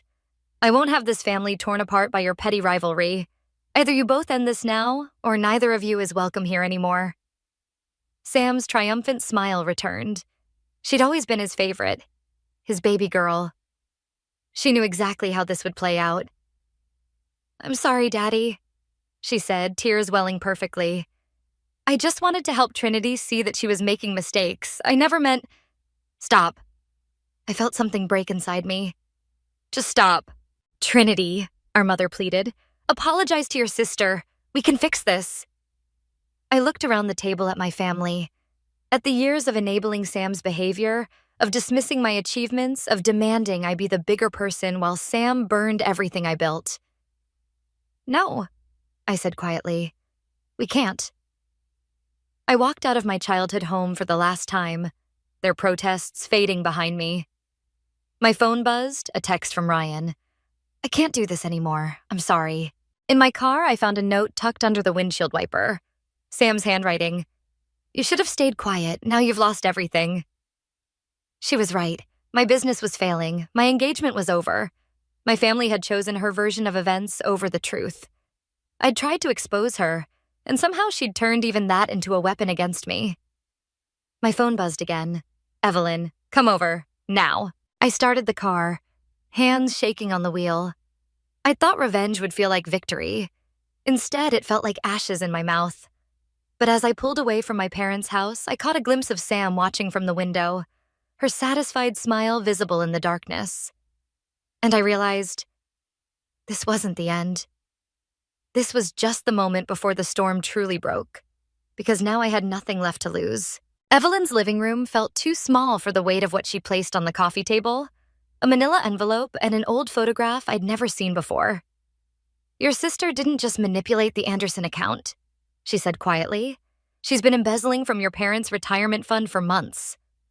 The photograph showed Sam at an underground casino, writing checks with our father's business account numbers clearly visible. How did you? I've been watching her since she tried to sabotage Ryan's career last year. Evelyn's voice hardened. She nearly destroyed my son's design firm with her helpful connections. My phone buzzed. Sam, we need to talk. The venue, 1 hour. She's planning something, I said. Good. Evelyn handed me the envelope. So are we. The venue was shadowed in late afternoon light when I arrived. Sam stood in the center of what would have been my reception hall, her designer heels clicking on marble floors as she paced. Finally ready to beg for forgiveness? She asked. Funny. I was about to ask you the same thing. She laughed, the sound echoing off empty walls. I've won, Trinity. The family chose me. Ryan left you. Your business is ruined. What could you possibly have left? The truth. I pulled out my phone, playing the casino footage. About everything. Her smile faltered as she watched herself writing those checks. Where did you get that? The same place I got the proof about Anderson, and the venue forgeries, and the retirement fund transfers. You're bluffing. Am I? I moved closer. The board meeting ended an hour ago. Want to know what they decided? Something dangerous flashed in her eyes. You promised you'd never tell anyone about Anderson. We're sisters. We're sisters, I corrected, until you decided destroying me was more important than family. Everything was always about you. She grabbed a loose piece of construction material, hurling it at the wall. Perfect Trinity and her perfect life. Do you know what it's like living in your shadow? Do you know what it's like watching someone you love try to destroy everything you've built? I built things too. Her voice cracked. The Anderson account was brilliant before the fraud. The PR firm respected me. But you just had to keep the evidence, didn't you? Your little insurance policy against your baby sister? I kept it to protect you. No. She advanced, trembling. You kept it to control me, like you always have. Sam, I won't let you win. She pulled out her phone. One call to Dad about the real reason Mom's jewelry went missing in high school and... It's over, Sam. Evelyn's voice cut through the tension as she emerged from the shadows, followed by our parents and Ryan. Sam's phone slipped from her fingers. What is this? The truth, our father said, his voice heavy. All of it, the casino footage, the retirement accounts, everything. Daddy, I can explain. No more explanations. Our mother's eyes were red. No more manipulation. Sam's facade cracked completely. You don't understand. I had to... Trinity always... I just wanted... to be seen. Ryan finished quietly. We see you now, Sam. All of you. She looked at each face, finding no allies, no escape. Her shoulders sagged. What happens now? Now, I said. You make a choice. Either face the consequences and get help, or I release everything to the police. Your career, your freedom, all of it ends today. You wouldn't. I pulled out the final piece of evidence. Her confession about Anderson, recorded at the family dinner. Try me. For a moment, I saw the little girl who used to crawl into my bed during thunderstorms. Then her expression hardened into something unrecognizable. Fine. You win. You've always won. She straightened her spine. But remember something, sister dear. You're just like me now. Calculating, vengeful, ready to destroy family for revenge. No, I said softly. I'm nothing like you. Because I'm giving you a choice. More than you ever gave me. She looked around one last time at the ruins of her carefully constructed world, then walked out without another word. The silence that followed felt like the space between lightning and thunder. That moment when you know everything is about to change. Trinity, Ryan started, but I held up my hand. Not yet. I watched Sam's figure disappear into the darkness. Let's see what she chooses first. Because sometimes the real victory isn't in destroying someone. It's in forcing them to finally face themselves. The restored venue glowed with candlelight as I adjusted the last centerpiece. A delicate arrangement of broken crystal and fresh roses, beauty born from destruction. My wedding would start in an hour, but first I had one more conversation to finish. I wondered if you'd come, I said without turning around. Sam's reflection wavered in the polished windows, her designer outfit replaced by something simpler, more honest. Evelyn said you were expecting me. She would know. I faced my sister. She orchestrated more of this than either of us realized. The casino photos? Among other things. I gestured to 2 chairs. She lost her sister to revenge once. She didn't want to watch it happen again. Sam sat carefully, her usual confidence absent. I chose therapy and a plea deal for the embezzlement. I know. Of course you do. A ghost of her old smile flickered. You always knew everything about me, except why. Because I had what you wanted? Because you had what I needed. She twisted her hands together. The ability to build beautiful things instead of destroying them. Through the windows, I could see guests beginning to arrive. Ryan greeting them with Marcus, Evelyn directing the flow of people with practiced grace. A perfect scene I'd designed, built from the ashes of what Sam had tried to burn down. I brought you something, Sam said, placing a small box on the table. Inside lay a familiar object, the butterfly hair clip I'd given her on her 16th birthday, the one she'd thrown away during her party meltdown. You kept it? It was the last time you tried to protect me. Her voice cracked, before I made it impossible. I touched the clip gently. Protection isn't always love, Sam. Sometimes it's enablement. And revenge isn't always hatred, she countered. Sometimes it's the only way to make someone see themselves clearly. The door opened softly. Evelyn stood there, elegant in her mother-of-the-groom dress. It's time, Trinity. I nodded, standing. Sam remained seated, looking smaller than I'd ever seen her. Will you stay? I asked. For the ceremony? For the healing. She looked up sharply, meeting my eyes for the first time since that night at the venue. Can we? I don't know, I admitted. But I'm tired of building walls instead of bridges.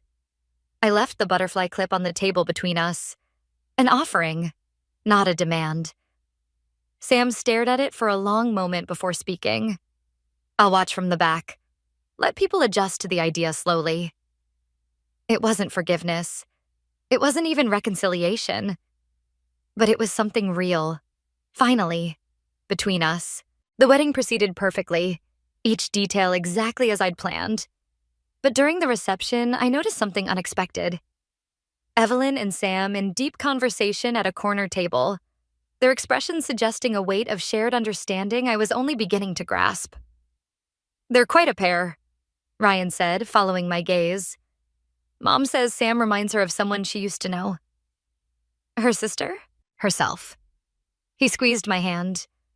Before she learned that revenge and redemption aren't mutually exclusive. I watched Sam laugh at something Evelyn said, the sound genuine in a way I hadn't heard since we were children. Then I saw the butterfly clip, pinned carefully to her dress. Not hidden, not flaunted, just present. Marcus appeared with champagne. To the happy couple, he proposed. To truth, Evelyn added from nearby. To choices, Sam said quietly, raising her glass. I looked at each of them.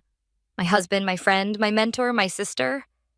Each relationship transformed by this journey, none quite what they had been, some stronger for the breaking. To building, I said finally, even when it would be easier to destroy. The crystal glasses clinked, their sound pure and clear, like bells announcing not an ending, but a beginning. Because that's the thing about revenge. It shows you who you really are. But forgiveness? Forgiveness shows you who you could become. I caught Sam's eye across the room, saw the question there, the hope and fear mixed together.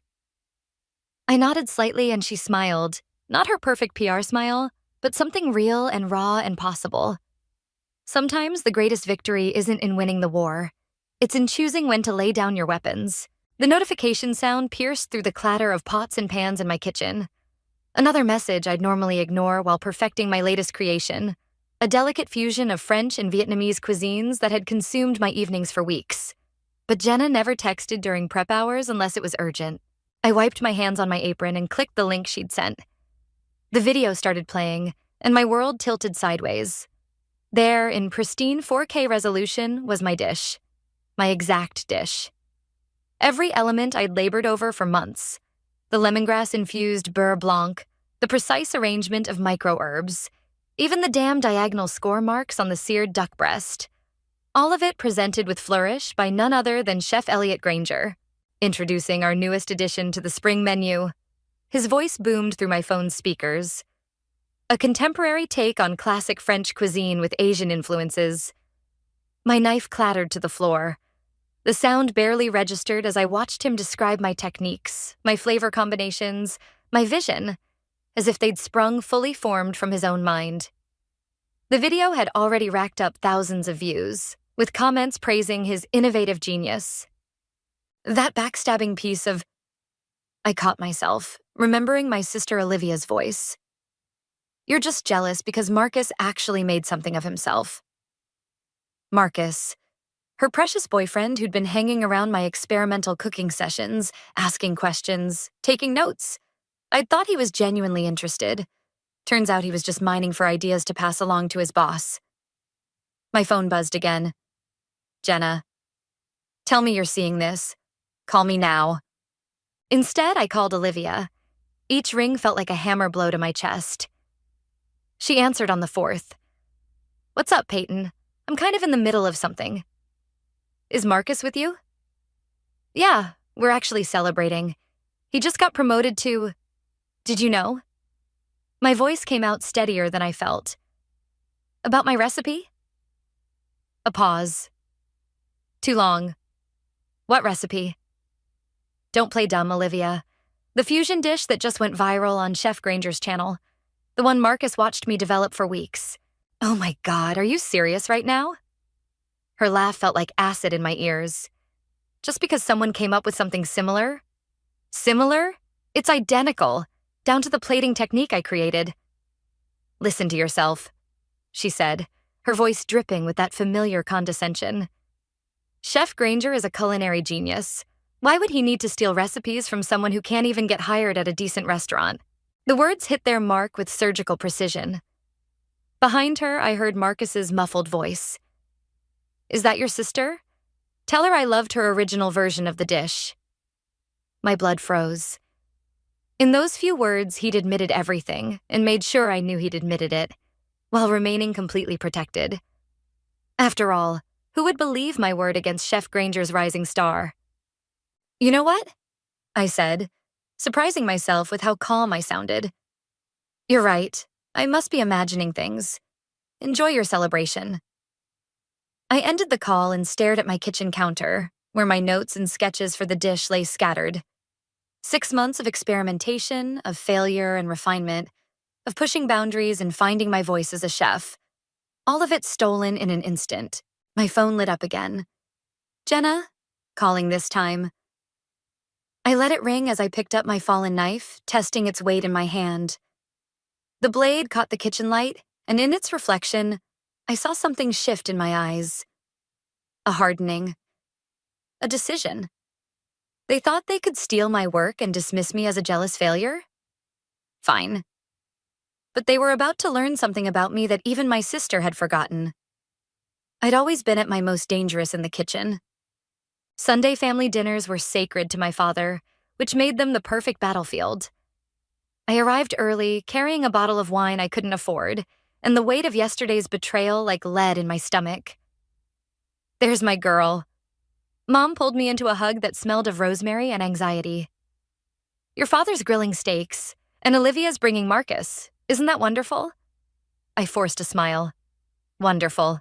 The kitchen counter was already lined with appetizers, all store-bought. Mom had given up trying to compete with her daughter's culinary abilities years ago.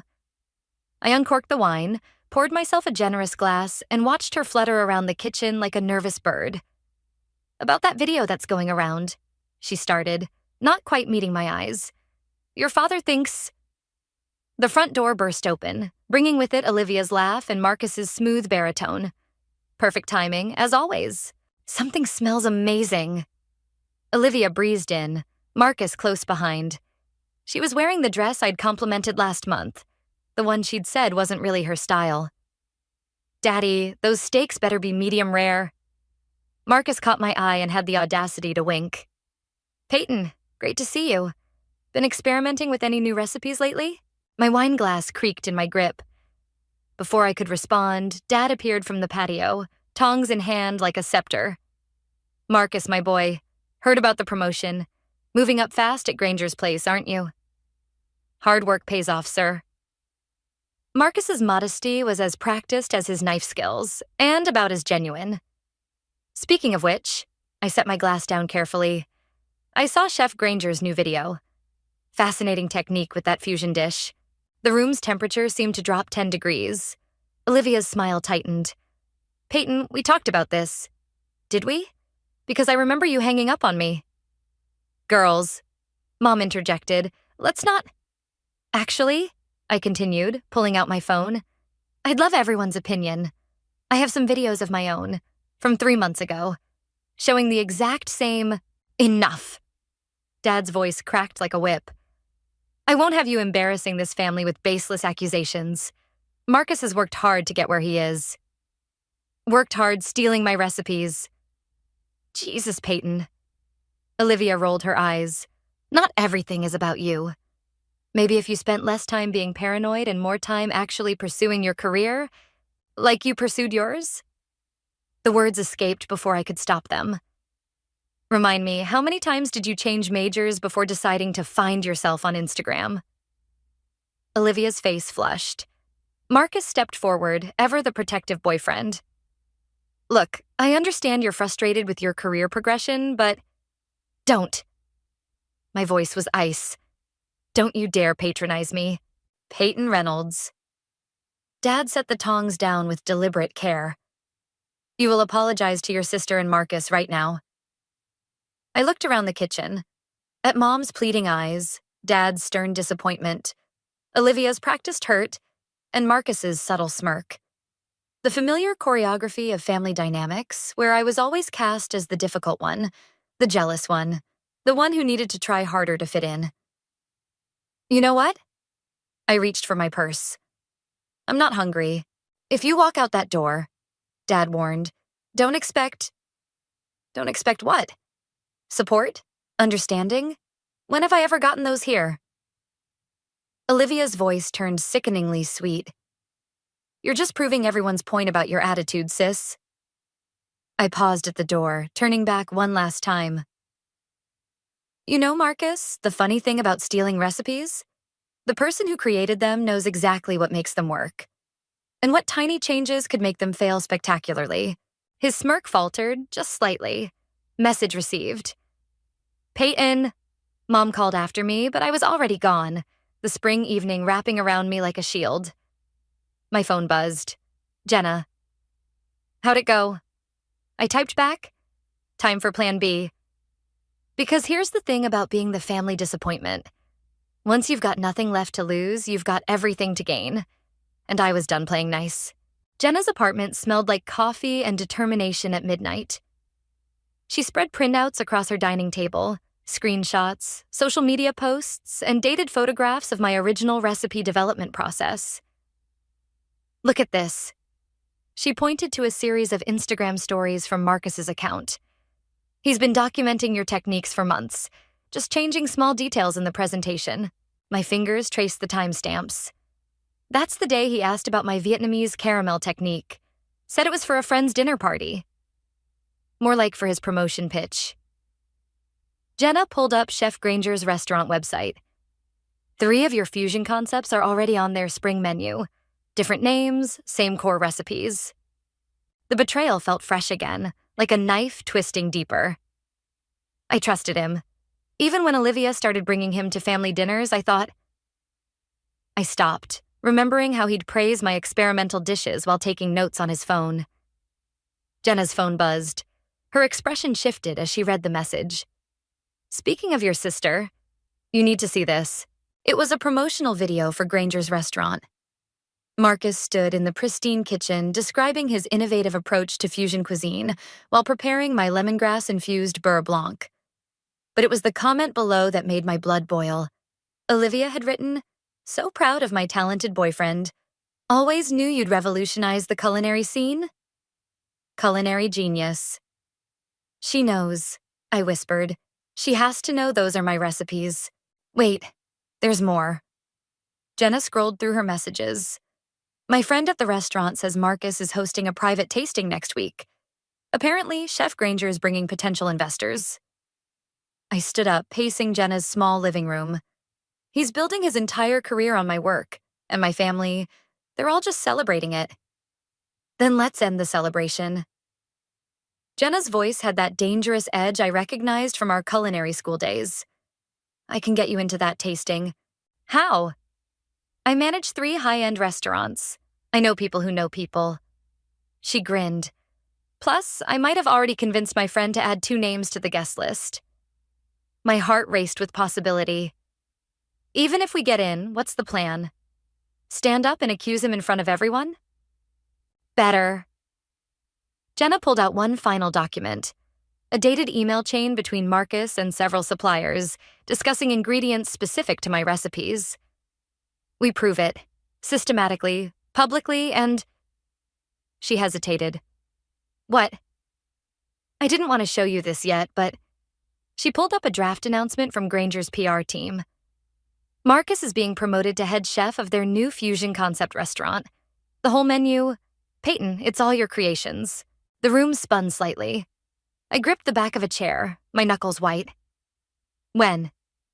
The announcement goes live next week, after the investor tasting. My phone lit up. A text from Mom. Please call. Your father wants to apologize. Marcus is helping plan a special family dinner to make things right. Another knife twist. Another manipulation. Jenna, I said, my voice steady despite the storm inside. Remember that molecular gastronomy experiment we did in second year? The one that nearly got us expelled? She raised an eyebrow. The one where we proved our professor's signature technique was stolen from that Japanese chef? Exactly. I picked up one of Marcus's Instagram posts, a perfect image of my dish, tagged with his lies. Time to conduct another experiment. You know this could blow up in our faces. Jenna warned, but she was already reaching for her laptop. Your family. Already chose their side. I sat down, pulling the evidence closer. Marcus wants to be known for my recipes? Fine. Let's show everyone exactly how well he understands them. Because here's the thing about stealing someone's culinary creations. You need to understand the science behind them. The precise chemical reactions. The exact timing. The subtle balances that make the difference between triumph and disaster. And I was about to give Marcus the chemistry lesson of his life. The kitchen at Granger's felt different at night. Empty, except for Marcus and me, with only the hum of industrial refrigerators breaking the silence. He'd agreed to meet after service hours, probably thinking he could charm or intimidate me into silence. You look tired, Peyton. He wiped down his station with practiced efficiency. Still working on those pop-up dinners nobody attends? I placed my phone on the counter, recording app running. Let's skip the small talk. I want you to admit what you did. What I did? His laugh echoed off stainless steel surfaces. You mean succeed? Build a career? Make your sister happy? You stole my recipes, my techniques, my entire culinary vision. He set down his cloth, finally meeting my eyes. Prove it. I pulled out my development notebook, filled with dated entries, sketches, and precise measurements. Happy to. Page 37, the exact ratio for the lemongrass beurre blanc you're so proud of, written 3 months before you ever created it. Something flickered across his face. Not guilt, but calculation. You know what's funny? Olivia mentioned you used to keep journals like this in high school, too. Always convinced someone was stealing your spotlight. The casual mention of my sister hit its mark. Leave her out of this. Why, she's as much a part of this as anyone. He moved closer, voice dropping. You think she doesn't know? She's seen your kitchen experiments for years. She knows exactly where these recipes came from. My throat tightened. You're lying. Am I? Who do you think suggested I pay attention to your cooking in the first place? His smile turned cruel. She knew you'd never do anything with these recipes yourself. Too scared of failure, too worried about perfection. She said it would be a shame to let all that talent go to waste. The room tilted slightly. I gripped the counter edge. Olivia wouldn't what? Support her boyfriend's career? Choose success over her sister's hobby? He shrugged. Face it, Peyton. You were never going to use these recipes. I did them justice, made them worth something. By stealing them. By improving them, adding refinement, professional polish. He picked up my notebook, flipping through it casually. You want to expose me? Go ahead. But remember, your sister's reputation goes down with mine. And your parents? They'll never forgive you for destroying both their daughters' lives. I reached for my notebook, but he held it away. That's not your property, actually. He tore out several pages in one smooth motion. I think these belong to Granger's now. Part of my employment contract. All recipes developed while working here belong to the restaurant. I never worked here. But I did. And these? He waved the pages. These are my interpretations of classic fusion techniques. Your notebook? Just research notes. Anyone could see that. My hands shook. Give them back. Or what? You'll tell everyone the truth? He stepped closer, voice soft but sharp. Nobody will believe you, Peyton. They already think you're jealous and unstable. One more accusation, and you'll lose whatever credibility you have left. The worst part wasn't his words. It was knowing he might be right. I could see it playing out.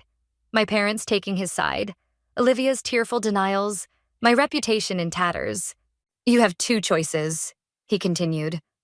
Walk away now. Let this go and maybe salvage your relationship with your family. Or push this, lose everything, and watch me succeed anyway. He held out the torn pages. Your call. I stared at my recipes in his hand. My work, my passion, my future. Then I turned and walked out, leaving both the pages and my phone behind. In the parking lot, Jenna waited in her car. Did you get it? I slid into the passenger seat, hands still shaking. Every word. The backup recording app on your old phone caught everything. Including the part about stealing your intellectual property and Olivia's involvement? I nodded, the weight of betrayal settling deeper. He was right about one thing. This will destroy my family. Maybe. Jenna started the car. Some things need to be destroyed before they can be rebuilt. We drove in silence, the night wrapping around us like a shroud. I'd wanted evidence, closure, maybe even an apology. Instead, I'd gotten confirmation that my sister had orchestrated my betrayal from the start. Time for Plan C. The invitation arrived in a cream envelope embossed with Granger's logo. Inside, gold lettering announced Marcus's promotion celebration and tasting menu. 6 courses of my stolen recipes, served to the city's culinary elite. My sister's handwriting graced the bottom. Please come. We need to talk. I dropped the invitation on Jenna's desk. They're not even trying to hide it anymore. She examined the menu descriptions. These are definitely your dishes. But look, he's modified the Vietnamese caramel sauce. Simplified it. Because he never understood the proper temperature control. I pulled up the recording from our confrontation. We have enough evidence. Why wait? Because timing is everything. Jenna tapped the invitation. And this is perfect. Every food critic and investor in the city will be there. Plus, she hesitated. What? Chef Granger just announced he's opening 3 new restaurants. Marcus is set to head the flagship location. My fingers curled into fists. Using my recipes. There's more. She pulled up an email on her screen. The Restaurant Association is considering him for Rising Star Chef. The nomination mentioned his innovative fusion techniques. The room seemed to shrink. Everything I'd worked for, everything I'd created, being handed to him on a silver platter. And my sister had helped orchestrate it all. My phone buzzed. Olivia. Got my note? We should clear the air before the event. Coffee tomorrow? Don't, Jenna warned, reading over my shoulder. She'll just try to manipulate you again. Maybe I want to hear her explain why she betrayed me. The words tasted bitter. Or maybe you need to focus on the plan. Jenna pulled out a notebook. The tasting menu gives us exactly what we need. He's serving your most complex dishes to the most discerning palates in the city. Understanding dawned. And he doesn't know all the technical details. Exactly. One small mistake in temperature or timing could ruin everything. I stared at the invitation. But the evidence will matter more after he publicly fails. Jenna's eyes gleamed. Think about it. Right now, it's your word against his. But if he can't replicate your techniques in front of everyone... My phone buzzed again. Mom this time. Your father and I are so proud of Marcus. Please don't cause a scene at the event. Of course. They assumed I'd come to make trouble, not that I'd been invited to witness my own public humiliation. You know what happens if this goes wrong, I said quietly. It's not just Marcus I'll be exposing. I know. Jenna's voice softened. But they made their choices. Now you need to make yours. I picked up the invitation again, running my finger over Olivia's handwriting. My little sister, who used to sneak into my room late at night to taste test my experiments, who once said I was the only person who really saw her. Another message lit up my phone. Marcus. Looking forward to showing everyone what real innovation looks like. Hope you can handle watching from the audience for once. Something cold and certain settled in my chest. Get me the guest list, I told Jenna, and find out which suppliers they're using. Already done? She pulled out another file. The question is, are you ready? This isn't just about exposing a recipe thief anymore. No, it wasn't. It was about years of being overlooked, of having my passion dismissed as a hobby. About a sister who saw my talent as something to exploit rather than celebrate. About parents who chose comfortable lies over uncomfortable truths. I opened my recipe notebook, the real one, not the decoy Marcus had torn apart, and began to write. Every crucial temperature, every precise timing, every chemical reaction that made my dishes work. And more importantly, what would make them fail spectacularly. Send my RSVP, I said, not looking up. Tell them I wouldn't miss it for the world. Because here's the thing about revenge served cold. Sometimes you need to let it simmer first, reducing down to its most potent form. And I was done being the only one who could taste the bitterness. Granger's dining room hummed with anticipation. Crystal glasses caught the light. White tablecloths stretched like fresh snow. And somewhere in the kitchen, Marcus was about to serve my life's work to the city's culinary elite. I adjusted my blazer, feeling the weight of the USB drive in my pocket. Beside me, Jenna scanned the room with practiced eyes. Food critics at 3 o'clock, restaurant investors by the window, and your family. Front and center. Of course they were. Mom in her best pearls, Dad beaming with borrowed pride, and Olivia practically glowing as she worked the room. The perfect supporting cast for Marcus's moment of triumph. Chef Granger took the small stage, champagne in hand. Tonight we celebrate not just a promotion, but a vision. Marcus Bennett represents the future of fusion cuisine. The first course arrived, my lemongrass soup, but something was off. The aromatics were muted, the balance slightly wrong. Marcus had rushed the infusion process just as I'd predicted. Critics exchanged glances. Spoons hesitated midair. But before anyone could comment, the second course appeared. The temperature's wrong. Jenna whispered. He's serving the caramel sauce too cold. I watched the sauce congeal on expensive china, turning what should have been silk into rubber. A food critic at the next table pushed his plate away. Then it happened. Chef Granger's face tightened as he tasted the third course. He gestured for Marcus, their heated whispers carrying across the suddenly quiet room. This was it. My moment to stand up, play the recording, expose everything. The evidence was right there in my pocket. One move and I know what you're doing. Olivia stood behind my chair, her voice low and sharp. I saw your notebook in Marcus's office, the one with the deliberately wrong temperatures. My hand froze halfway to my pocket. Funny how you recognize my handwriting now? You set him up to fail. Her fingers dug into my shoulder. You knew he'd follow those notes exactly. Like he followed my original recipes? I turned to face her. The ones you helped him steal? Something flickered in her eyes. Not guilt, but fear. You don't understand. Marcus promised. Ladies and gentlemen. Chef Granger's voice cut through the tension. It seems we're experiencing some technical difficulties. If you'll bear with us. A crash from the kitchen. Marcus burst through the doors, face flushed. It's sabotage. She sabotaged everything. He pointed at me, wild-eyed. Check the security cameras. She was in the kitchen last night. The room erupted in whispers. Dad stood up, his expression thunderous. Mom pressed her hands to her mouth. Is this true? Chef Granger asked, approaching our table. I reached for the USB drive, but Olivia moved faster. Actually, Chef Granger, there's something you should see. She pulled out her phone, pulled up a video. My heart stopped. It was me in the kitchen last night, but not sabotaging anything. Just carefully measuring ingredients, following my own recipes perfectly. The dishes Marcus had failed to recreate. I installed cameras weeks ago, Olivia said quietly. To protect Marcus, I thought, but they caught everything, including him stealing Peyton's recipes in the first place. The room spun. This wasn't how it was supposed to go. My revenge, my moment, my choice, all unraveling because my sister had once again stepped into the spotlight.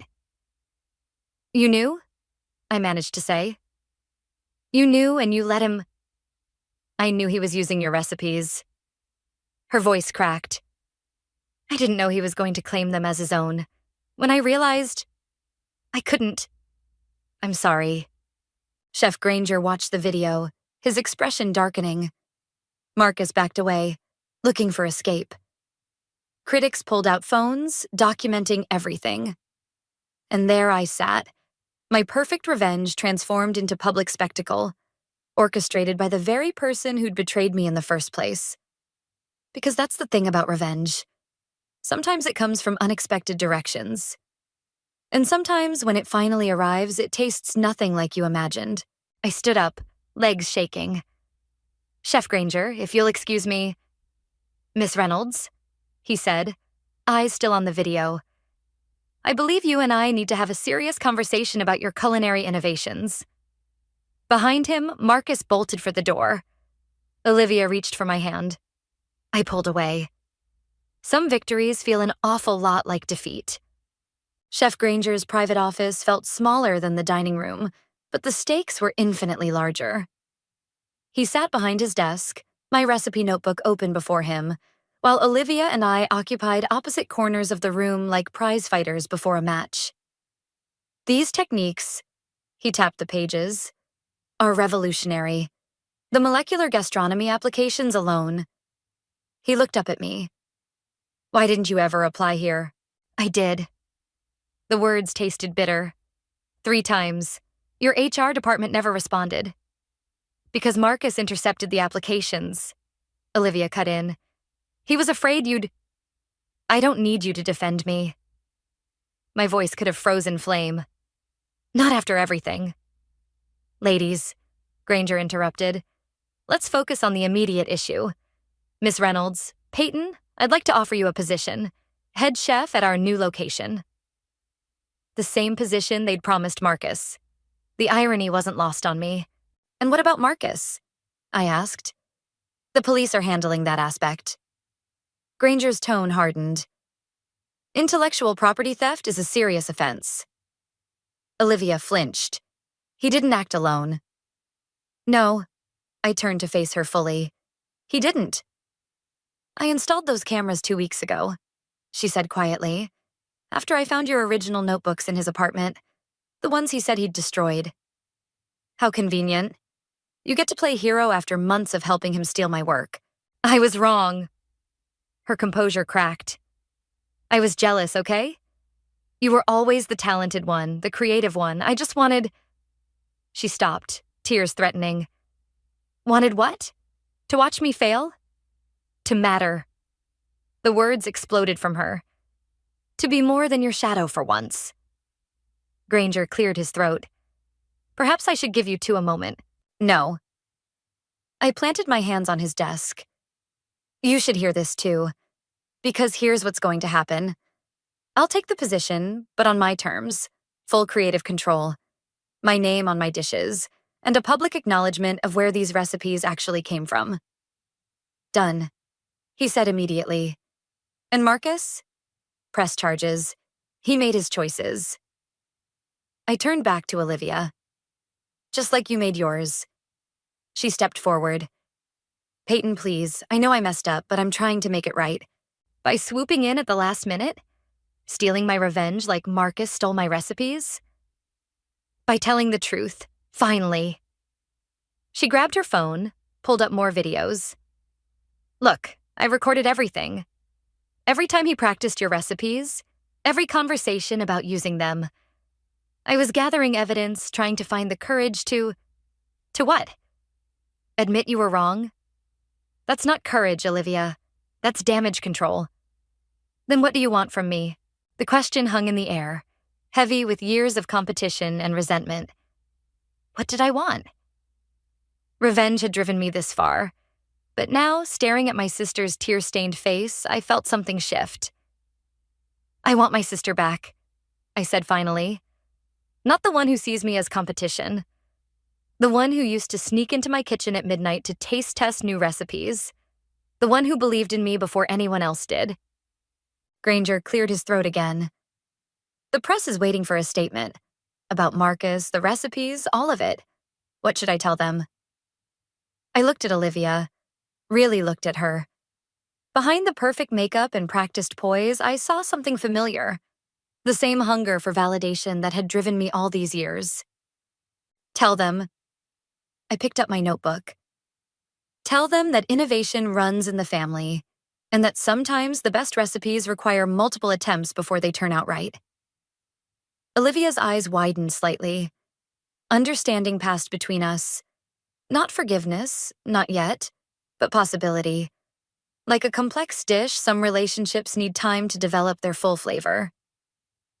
And Marcus? She asked softly. Gets to learn what it's like to cook with his own ingredients for once. Because here's the thing about revenge. Sometimes the sweetest version isn't the one you planned, but the one that allows you to preserve what matters while letting go of what doesn't. I held out my hand to my sister. Want to help me design the new menu? Her smile was watery but real. Only if you promise to give me honest feedback this time. Deal. I turned to Granger. Now, about those terms, the envelope arrived on opening night, just as the first customers were being seated at Fusion. No return address, just my name in familiar handwriting. I slipped it into my chef's coat pocket, unopened. Tonight belonged to the food. My new kitchen hummed with controlled chaos. Olivia expedited orders with surprising authority, while Jenna managed the front of house with her usual precision. Through the service window, I glimpsed my parents at their table. Dad actually nervous for once, Mom clutching her napkin like a lifeline. First order, Olivia called out. Table 7, tasting menu with the chef's signature fusion series. My signature series. No borrowed glory, no stolen techniques, just pure creation. The rhythm of service took over. The sizzle of pans, the precise plating, the steady flow of dishes leaving my kitchen exactly as I'd envisioned them. Between courses, I caught glimpses of faces lighting up with discovery, of critics taking careful notes, of Chef Granger nodding approvingly from his corner table. "Chef," one of my line cooks called out, "Table 12 wants to meet you." "Later," I said, focusing on the caramel sauce that had once betrayed Marcus's theft. The temperature had to be exact. "It's your parents' table." I handed the sauce to my sous chef. "Finish this, remember?" 165 degrees exactly, I know, chef. At their table, Dad stood awkwardly, looking out of place without his usual certainty. Mom wiped her eyes with that napkin. "The food," Dad started, then stopped. "Peyton, I know." I adjusted my chef's coat. "But you're here now." "That dessert," Mom said softly. "The one with the spiced caramel. It's the same one you made for my birthday when you were 16. With improvements." I smiled slightly. The original was a bit sweet. "It was perfect," she whispered. Dad cleared his throat. "We were wrong. About everything. About Marcus, about your dreams, about—" "Chef?" Olivia's voice cut through the moment. "Need you in the kitchen. Now." Back in my domain, I found organized pandemonium. A food critic had ordered every fusion dish on the menu. For comparison, he'd said. My hands moved automatically, creating, perfecting, each dish a statement of identity. The envelope crinkled in my pocket as I plated the final course.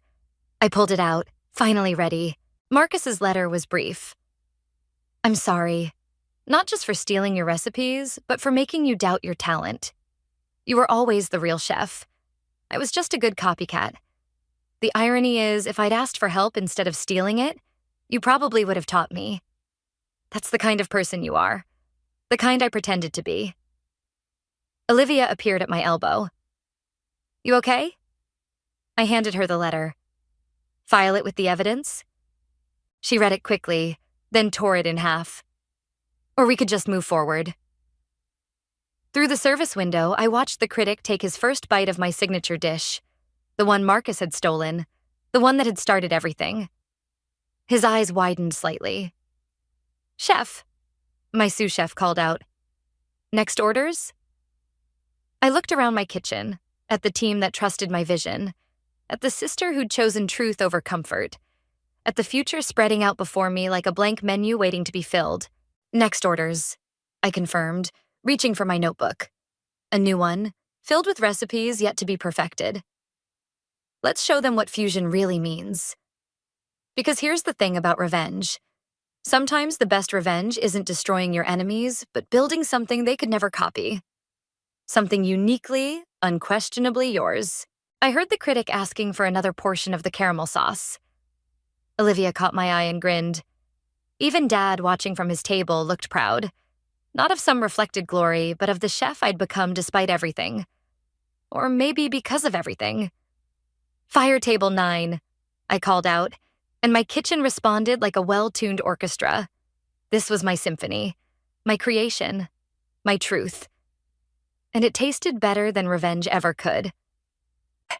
The crystal champagne flute trembles in my hand as I watch my sister Emma work the room, her engagement ring catching the light with every graceful gesture. She floats between guests at her lavish party like some ethereal being, leaving trails of laughter and admiration in her wake. I down my drink, hoping the bubbles might dissolve the bitterness rising in my throat. "Luna, darling, why are you hiding in the corner?" My mother's voice carries that familiar note of disappointment. "Come join the celebration properly." I force my lips into what I hope passes for a smile. "Just taking in the moment, Mother." She adjusts my hair with quick, critical movements. "Well, do try to look more enthusiastic. This is your sister's special day." "Isn't it always?" I make my way through the crowd, nodding at familiar faces, family friends, business associates, people who've watched us grow up in this suffocating suburban bubble. The ballroom of the country club gleams with expensive decorations, every detail perfectly curated, just like Emma's life. "There's my big sister!" Emma's voice rings out, and suddenly I'm being pulled into her orbit. Her fiancé Dylan stands beside her, handsome and polished in his tailored suit. I was just telling everyone about your little graphic design projects. Isn't it adorable how she's still trying to make it as an artist? The group around us titters politely. My cheeks burn. Actually, I just landed the rebranding contract for Mitchell and Associates, I say, keeping my voice steady. It's a 7-figure deal. Oh, how sweet, Emma says, patting my arm. But enough about work. You simply must hear about the wedding plans. We're thinking of having it in Tuscany. Daddy's already looking at venues. Of course he is. The same father who told me pursuing art was a waste of time is probably throwing money at wedding planners as we speak. Excuse me, I manage, pulling away from her grip. I need some air. I escape to the terrace, gripping the stone railing until my knuckles turn white. Behind me, the party continues its elegant swirl, but I'm stuck on Emma's words, on the way she dismissed my greatest professional achievement like it was a child's finger painting. You okay? It's Sophie, my best friend and tonight's photographer, coming to check on me. I saw what happened in there. I'm fine, I lie, then immediately change my mind. Actually, no, I'm not fine.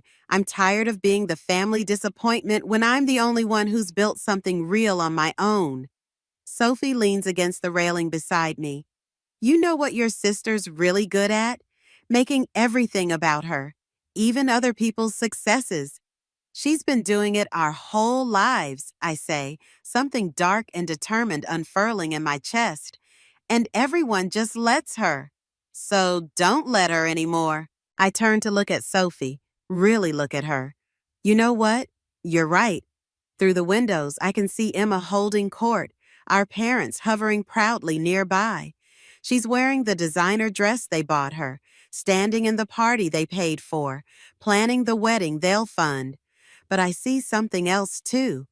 The cracks in her perfect facade, the insecurities she covers with cruelty.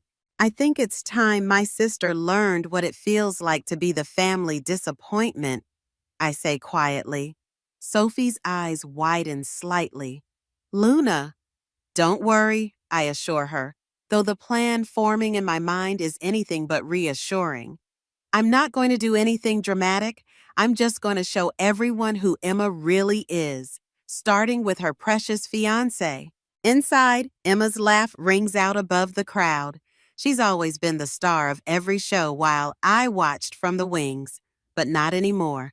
I've spent years developing my creative skills. Now it's time to put them to use, crafting something besides corporate logos. I raise my empty glass in a mock toast.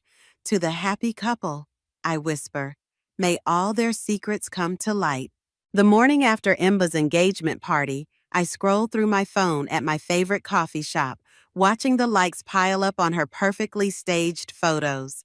Each one is a masterclass in calculated happiness. Emma and Dylan sharing a champagne toast, Emma showing off her ring, Emma surrounded by adoring friends and family. My coffee grows cold as I dive deeper into her social media presence, past the engagement photos into earlier posts. That's when I notice something odd. Several comments from potential clients on my business page have mysteriously vanished.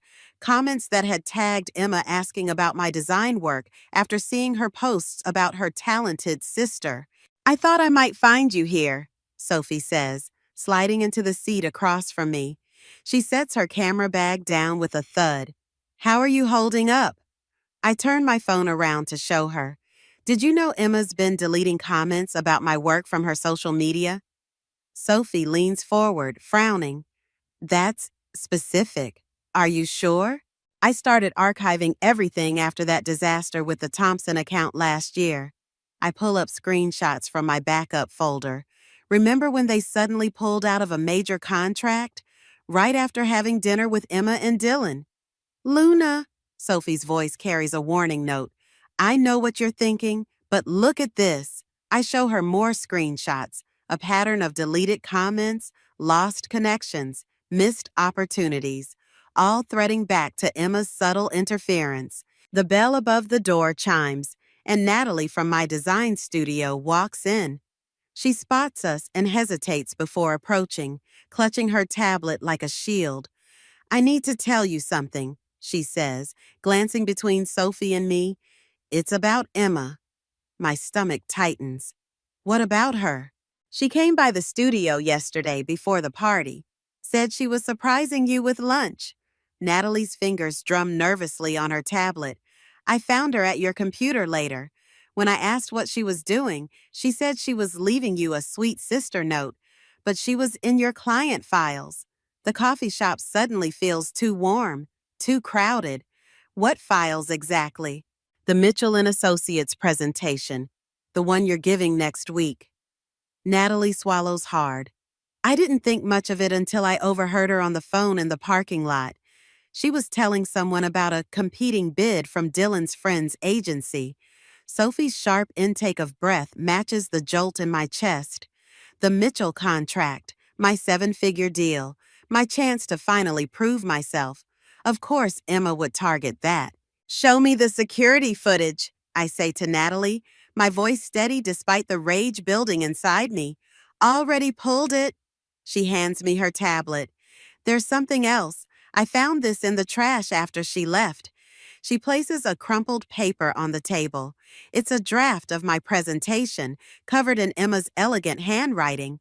Notes about weaknesses, potential criticisms, points of attack. A systematic dismantling of my work. I always knew she was competitive, Sophie says quietly. But this is different.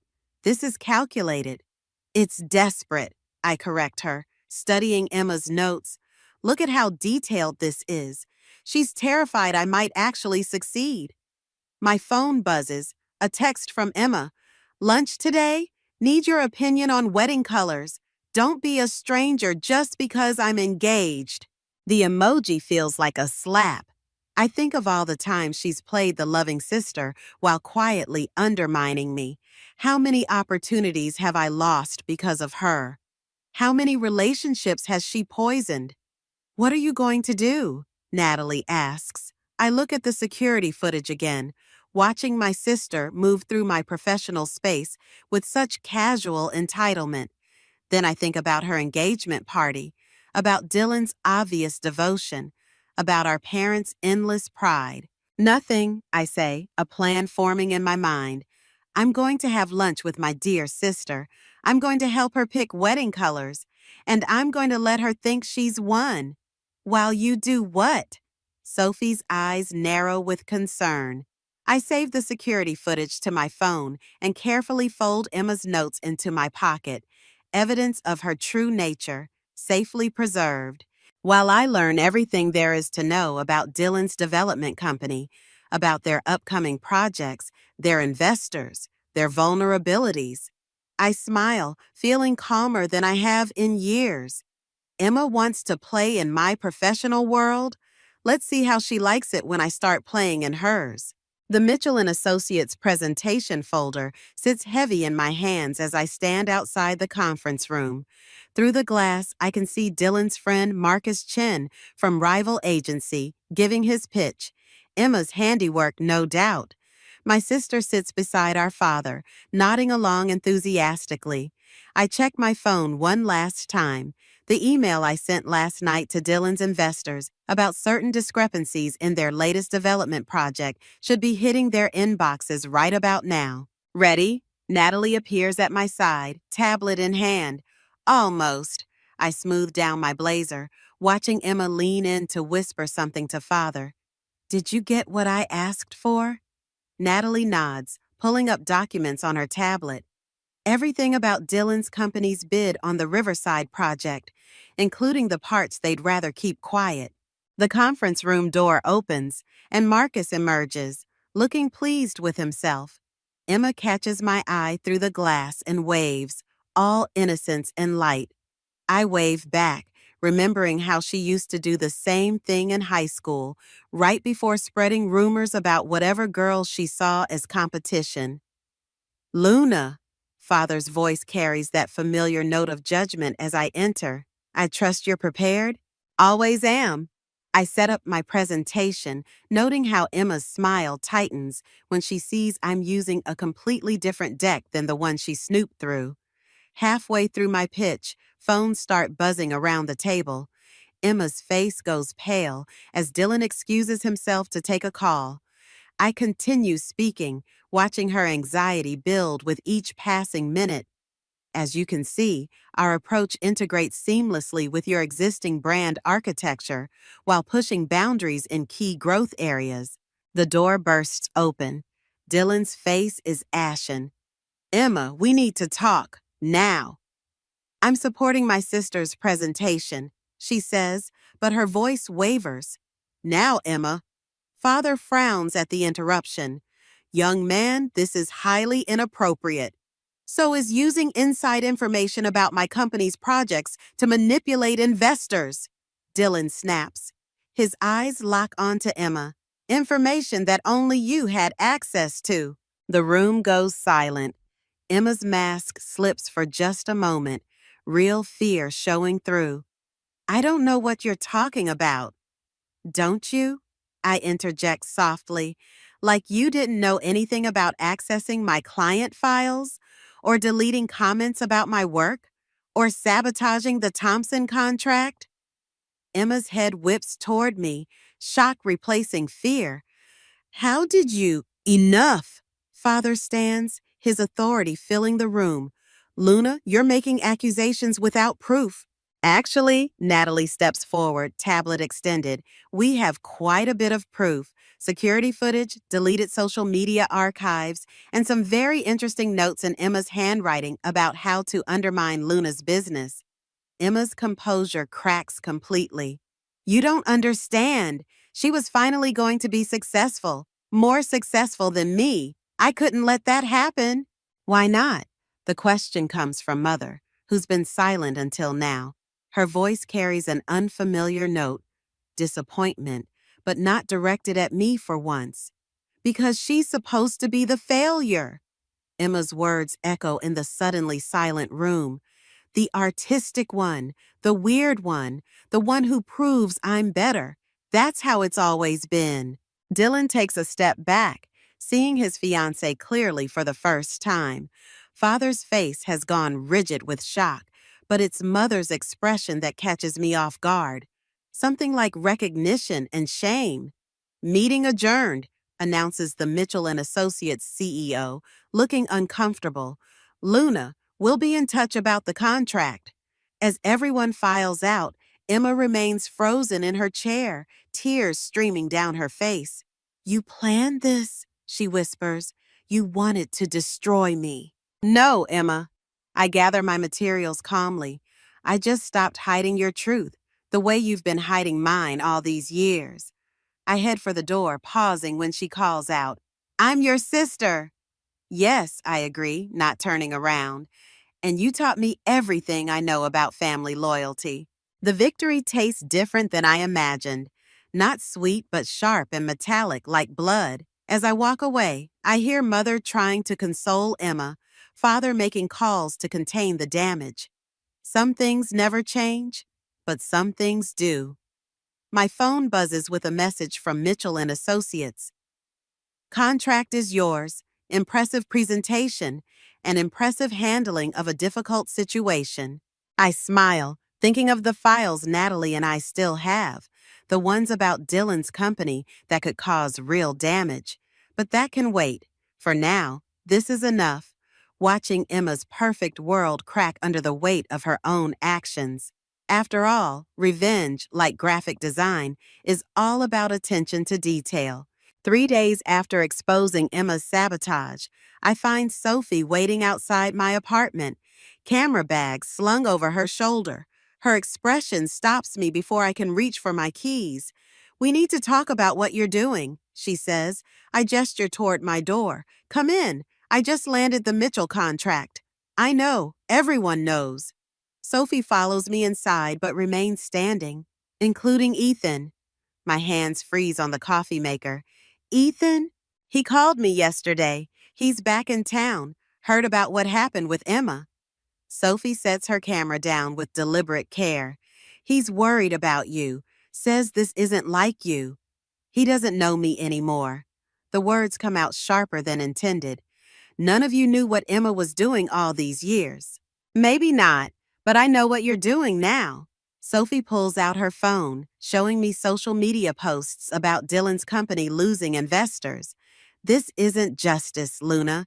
This is calculated destruction. My phone buzzes. A text from Natalie. Emma just showed up at the studio. She's asking about the backup files. I have to go, I tell Sophie, grabbing my keys. Wait, Sophie blocks my path. There's something else. I found these while shooting Emma's engagement photos. She hands me a stack of prints. They're candid shots. Emma alone, when she thought no one was watching. In each one, she's looking at her phone, her face twisted with what I first think is anger. But then I see it. Fear. Raw, desperate fear. Keep looking, Sophie says quietly. The next photos show Emma outside a medical building. The sign reads, Dr. Sarah Chen, psychiatrist. The timestamp shows weekly visits going back months. She's been in therapy? My voice sounds distant to my own ears. For severe anxiety and depression, Dylan told me when I asked about rescheduling their engagement shoot. Apparently, she's been struggling since college. Sophie takes the photos back. Your sister isn't just some cartoon villain, Luna. She's broken too. My phone buzzes again. Natalie. Emma's crying in your office. What do you want me to do? The victory I felt in the conference room curdles in my stomach. I think about the rest of my plan. The carefully gathered evidence about Dylan's company's less-than-legal practices, the anonymous tips I'm ready to send to regulators, the way I've positioned myself to catch Emma when she inevitably tries to fix things through manipulation. I have to go, I repeat, but my voice wavers. Before you do, Sophie pulls out one last photo. It's from Emma's engagement party, me standing alone on the terrace, my face reflected in the glass. I'm wearing the same expression I just saw in Emma's photos. Fear masked as anger, pain masked as strength. You're becoming what you hate, Sophie says softly, and I can't help you do it anymore. She picks up her camera bag and heads for the door. Choose carefully what you do next, because some damage can't be undone. After she leaves, I stare at my phone, at Natalie's messages asking for direction. Emma's in my office right now, probably looking for ammunition to fight back. The old Luna would see this as an opportunity to gather more evidence, to tighten the noose. Instead, I find myself thinking about a different photo, one buried in my desk drawer, 2 little girls at the beach, before competition and resentment took root. Emma's holding my hand, looking at me like I'm her hero. My phone buzzes one more time. It's not Natalie, Emma. I know what you're doing, and you're right. I deserve it. But before you finish destroying everything, there's something you need to know about the day Mom and Dad chose sides. Please. I stare at the message until the screen goes dark, seeing my reflection in the black glass. Sophie's right. I barely recognize myself anymore. The question is, do I want to? My fingers hover over the keyboard. The next message I send will determine whether this becomes a story of revenge or redemption. The power I've craved is finally mine, but it feels heavier than I imagined. I start typing, then delete it. Start again. Delete. Finally, 3 words. I'm coming now. Sometimes the hardest part of revenge isn't executing the plan. It's deciding when to stop. The charity gala invitation sits on my desk like a loaded gun. Mother's annual fundraiser, the perfect stage for the next phase of my plan. I've spent the morning reviewing the files Natalie gathered about Dylan's company, each document more damning than the last. A knock at my office door makes me flinch. It's Ethan, looking exactly as he did 2 years ago when he walked away, claiming I'd lost myself in ambition. Your assistant let me in, he says, hovering in the doorway. We need to talk. I'm busy. I slide the files into my drawer, but not before he glimpses Emma's name. Sophie showed me the photos. He steps inside, closing the door. The ones of Emma at her psychiatrist's office. Playing White Knight again? The words come out bitter, defensive. She tried to destroy my career. And you're trying to destroy her life.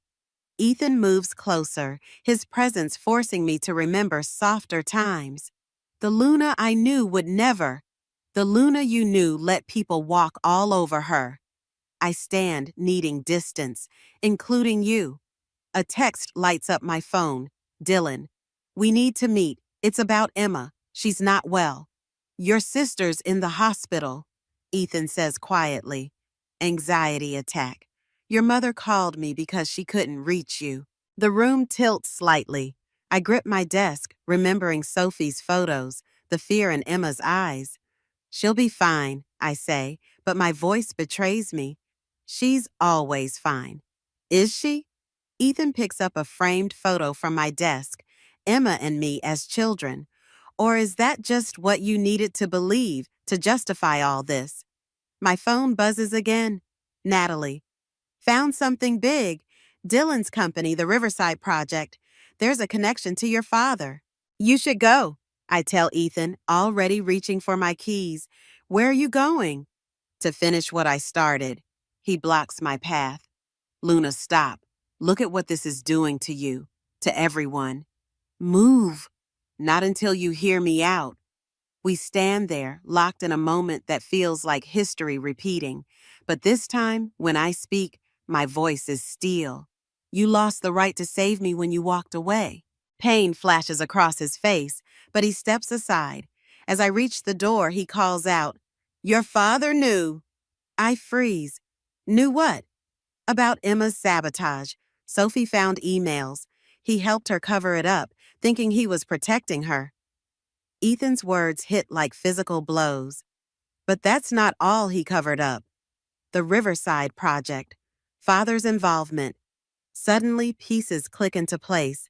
Why Emma's been so desperate to maintain her status. Why father always backed her plays. My phone rings. Mother's number. Emma's asking for you, Ethan says. Whatever you're planning for the gala, whatever you think you know, there's more to the story.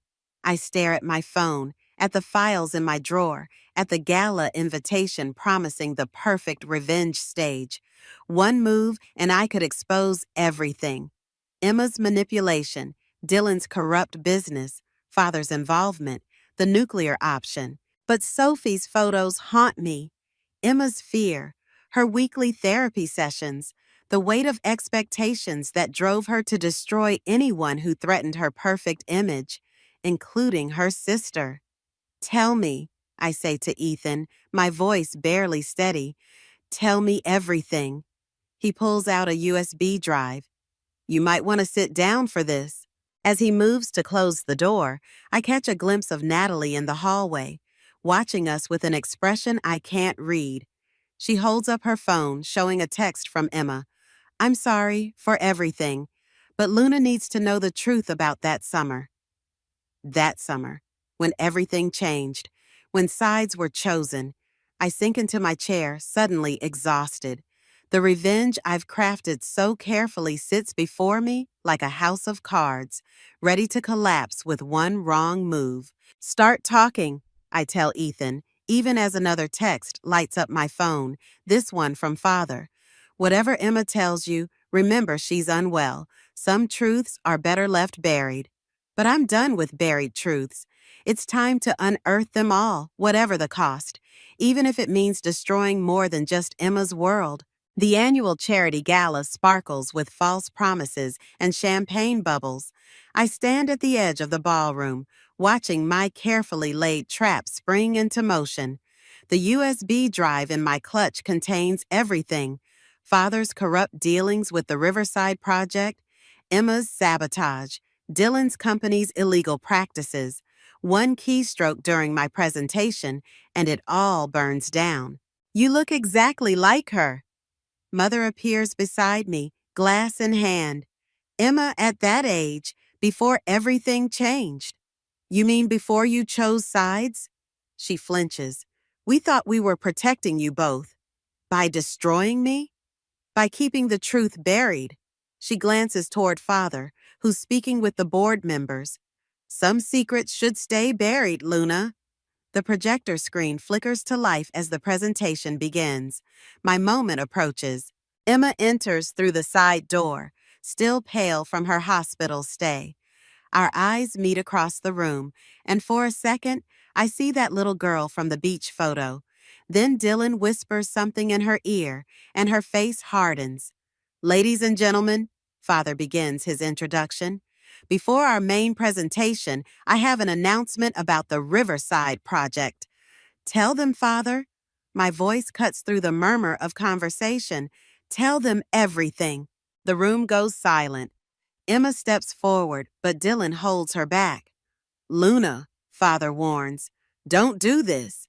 I move to the podium, USB drive in hand. "Why not? Afraid they'll learn how you and Emma sabotaged my career to protect your illegal dealings? Or how Dylan's company laundered money through fake contracts?" Gasps ripple through the crowd. Mother's glass shatters on the floor. "You don't understand," Emma's voice cracks. "That summer, when everything changed, it wasn't about you. It was always about me." The words explode out of me. "Every opportunity you stole, every connection you poisoned. I was pregnant." Emma's cry silences the room. "That summer, I was 16 and pregnant, and you were the golden child, and I couldn't bear it anymore." The USB drive slips from my fingers. "What?" "Father made it go away," Emma continues, tears streaming down her face. "But the guilt never did, so I became perfect, had to be perfect. Because if I wasn't, they might remember that summer and look at me the way they did then." The truth hits like physical blows. Every memory reshapes itself. Emma's desperate need for approval, father's overprotectiveness, mother's constant supervision of her social life.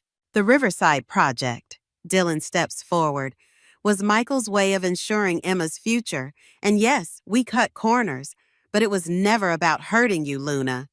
"You're lying." But even as I say it, pieces fall into place. The timing of Father's sudden interest in Emma's life, the therapy sessions, the fear in those photos. "Show them," Emma challenges, her voice stronger now. "Show them everything you found. But remember, you're not the only one who'll burn." My finger hovers over the laptop keyboard. One click and the presentation begins. Evidence of years of manipulation and corruption. Justice, finally. But at what cost? I look at Emma, really look at her. Behind the perfect makeup and designer dress, I see the scared 16-year-old girl she once was, the sister who used to hold my hand at the beach. "Luna," Ethan's voice comes from the back of the room. "Whatever you decide, this changes everything." The room holds its breath. Years of resentment and revenge plans crystallize into this moment. I could destroy them all. Emma's reputation, Father's business, Dylan's company. Instead, I close the laptop. The relief on their faces makes me sick. Not because I chose mercy, but because I finally understand. We're all trapped in this web of secrets and lies. There are no winners here. "This doesn't make us even," I tell Emma as the crowd begins to disperse, the scandal already becoming whispers for another day. "I know," she wipes her tears, smearing expensive mascara. "But maybe it's a start." I walk away from the podium, from my family, from the revenge I've crafted so carefully. The USB drive stays behind, a small black rectangle containing enough truth to destroy us all. Sometimes the greatest victory isn't in winning the war, but in choosing not to fight it. But as I reach the door, Emma calls out one last time. "There's more you need to know about that summer, about why I really did it." And I realize this isn't the end of the story. It's just the beginning of a different one. The hospital corridor stretches before me like a confessional. Emma sits alone in the waiting area, still wearing her gala dress. Mascara tracks dried on her cheeks. When she sees me, she doesn't move. "You could have told me." My voice echoes off sterile walls. "Would it have made a difference?" She pulls her knees to her chest, looking younger than her 25 years. Would knowing about the pregnancy have changed anything? It changes everything. Does it? Her laugh is hollow. You still gathered evidence, still planned to destroy us all. I sink into the chair opposite her, maintaining distance. Why did you do it? Really? All these years of sabotage, of playing the perfect daughter. Because I saw how they looked at you that summer. Emma's fingers twist in her lap. While I was hiding morning sickness and doctor's appointments, you were winning art competitions, getting scholarships. They were so proud. Until they weren't, until I made sure they weren't. She meets my eyes. I convinced Father you were unstable, showed him your darker artwork, suggested your ambition was dangerous. Then when he started the Riverside Project, you used it to control him. She nods. Threatened to expose everything if he didn't help me maintain the image. Perfect Emma. Successful Emma. Not pregnant at 16 Emma. A nurse passes, clipboard in hand. Through the window, dawn paints the sky in shades of redemption. What happened to the baby? The question barely makes it past my lips. Emma's face crumples. Private adoption. But I know where. Who? She pulls out her phone, shows me a social media profile. A little girl, about 9, with familiar eyes. Her name is Grace. The name hits like a physical blow. Our grandmother's name. Does Dylan know? No one knows except Father and Mother. And now you. She wipes fresh tears. I thought if I could just be perfect enough, successful enough, maybe the guilt would go away, but it never did. So I made sure no one else could be perfect either. Footsteps approach. Ethan carrying 2 coffee cups. He hesitates, seeing us together. The USB drive, Emma says suddenly. What will you do with it? I think of the evidence waiting to be unleashed. Father's corruption, Dylan's company, Emma's manipulation, a nuclear option that would devastate everyone. I could ask you the same about my career, my relationships, my life. I can't undo what I did. Emma's voice breaks. But I can show you something else. About that summer. About why Father really turned against you. She pulls out another phone, older, kept hidden all these years, opens a video file. Father's voice fills the space between us. Emma's mistake is your fault, Luna. Your rebellion, your art, your defiance. You showed her it was okay to break the rules. Now fix it. Help us maintain the image, or I'll make sure you never work in this industry again. The timestamp shows 2 days after I won the national art competition. The day everything changed. My hands shake. You recorded him? Insurance, protection. I don't know anymore. Emma closes the phone. I've spent so long being afraid of everyone seeing the real me, I forgot who that was. So did I. The truth settles between us like a weight being lifted. We both became someone else that summer. Dawn breaks fully outside the window. Emma stands unsteady in her expensive heels.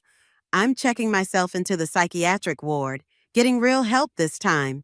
And Dylan? If he loves me, he'll understand. If not, she shrugs, a ghost of her old confidence. Maybe it's time to stop hiding. I reach into my bag, feel the USB drive's hard edges. This doesn't fix everything. I know. She takes a step toward her future, then pauses. But maybe we can stop breaking each other. I watch her walk away, carrying 9 years of secrets. Then I pull out my phone and delete the revenge files, one by one. Not for her, but for the person I want to be. Sometimes the greatest victory isn't in winning or losing, but in choosing to end the game entirely. Ethan finally approaches, offering coffee. You okay? No, I answer honestly, but maybe that's the point. The morning light streams through the hospital windows, painting everything in shades of possibility.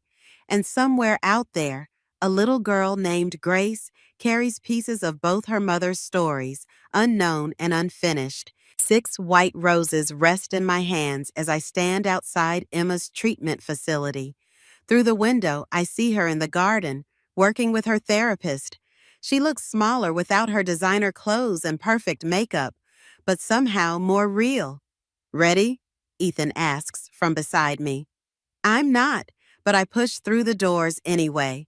Emma spots me first. Her hands freeze on the plant she's tending, dirt under her manicured nails. The therapist excuses herself, leaving us alone among the growing things. Those are like the ones from the beach house, Emma says, nodding at the roses. Grandmother's garden. I set them on the bench between us. I thought maybe we could plant them together. She touches a petal with soil-stained fingers. Dylan visited yesterday. I told him everything, about Grace, about what I did to you. How did he take it? He's processing, like everyone else. She meets my eyes. Father called, asked me to sign some papers about the Riverside project. And? I told him no, suggested he come clean instead. A small smile plays at her lips. He hung up. We work in silence, digging holes for the roses. It feels like excavating the past, unearthing all the buried truths between us. I found Grace's adoptive family online, I say finally. They seem good, happy. Emma's hands still in the dirt. I know, I check sometimes. She plays violin, like you used to.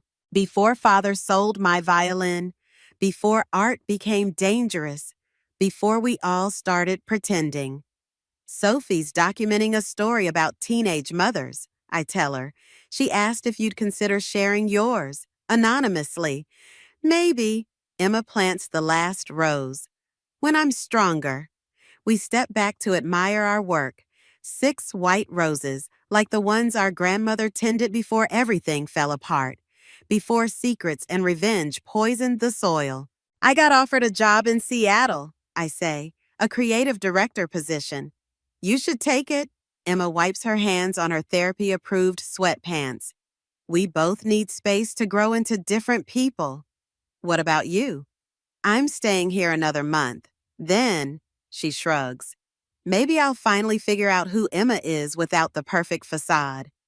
A nurse appears at the door, signaling the end of visiting hours. As I turn to leave, Emma calls out, Luna, that summer, I was so scared of losing their love that I made you lose it instead. I'm sorry. I know. I look at the roses we planted together. But maybe love isn't something you lose or win. Maybe it's something you grow. Outside, Ethan waits with car keys and patience. But I linger, watching through the window as Emma returns to her gardening. She looks peaceful, focused on nurturing something besides appearances. My phone buzzes, a text from Mother. Your father's stepping down from the company. We're selling the beach house. Perhaps it's time we all started over. Another message follows. Found this in the attic. The photo shows 2 little girls on a beach, building sandcastles. Before competition and resentment took root, before we learned to bury our truths under perfect facades. I save the photo but don't respond. Some conversations need more than text messages and apologies. Some healing requires time and distance and dirty hands planting new beginnings. You okay? Ethan asks as I finally join him. Not yet. I look back at the garden, at my sister among the roses. But I'm growing. We drive away from the facility, leaving behind 6 white roses, reaching toward the sun. They might bloom or they might wither, like revenge, like forgiveness, like the complicated love between sisters. I don't know if Emma and I will ever be close again. I don't know if our parents will learn to love imperfect things. I don't know if somewhere out there, a 9-year-old violinist will ever learn about the aunt who used to play the same instrument. But I know this. Sometimes the best revenge is choosing not to let the past define your future. Sometimes victory means planting roses in soil that once grew thorns. And sometimes the most powerful thing you can do is stop fighting altogether and simply let yourself grow. I stared at the framed photo of our perfect little family, wondering how long it would take them to destroy everything we'd built. My fingers traced the edge of the frame, remembering the day we took that picture at Mason's high school graduation. Just me, Tom, and our boy. Complete, content, uncomplicated. The phone call changed everything. They've lost it all, Nicole. Tom's voice cracked as he paced our kitchen. The house, the investments, everything. Dad's business partners cleaned them out. I set down my coffee mug harder than necessary. And they need somewhere to stay. The silence stretched between us like a rubber band about to snap. I knew that look on his face, the guilt, the obligation, the unspoken plea. 20 years of marriage had taught me to read every micro-expression. No, the word came out sharp, definitive. They're my parents, Nicole? Your parents who didn't come to our wedding because I wasn't their kind of people? Who've never once visited Mason at college? My laugh felt bitter in my throat. Those parents. Tom slumped against the counter. They've changed. Dad's broken. Mom's scared. They've got nowhere else to go. I thought of our peaceful mornings, our quiet evenings, our freedom to just be, all of it about to be invaded by Walter's ego and Margaret's endless criticism. We have a one-bedroom guest room.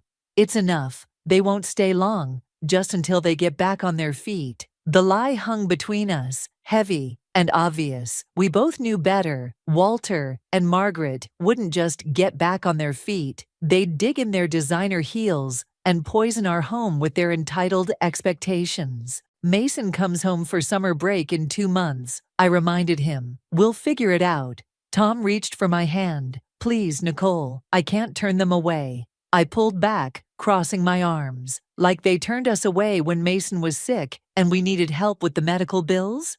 That was different.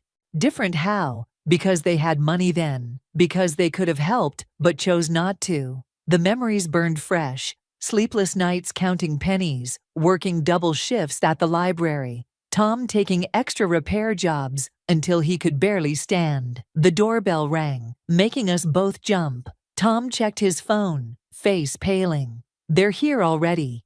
What? I moved to the window, pulling back the curtain. There they stood on our front porch, Walter in his rumpled designer suit, Margaret clutching her Hermes bag like a life preserver. Between them sat a large wooden chest, ornate and obviously expensive. You invited them without asking me first? My voice came out barely above a whisper. I couldn't just leave them hanging, like they left us hanging for 20 years? I turned to face him, ice spreading through my veins.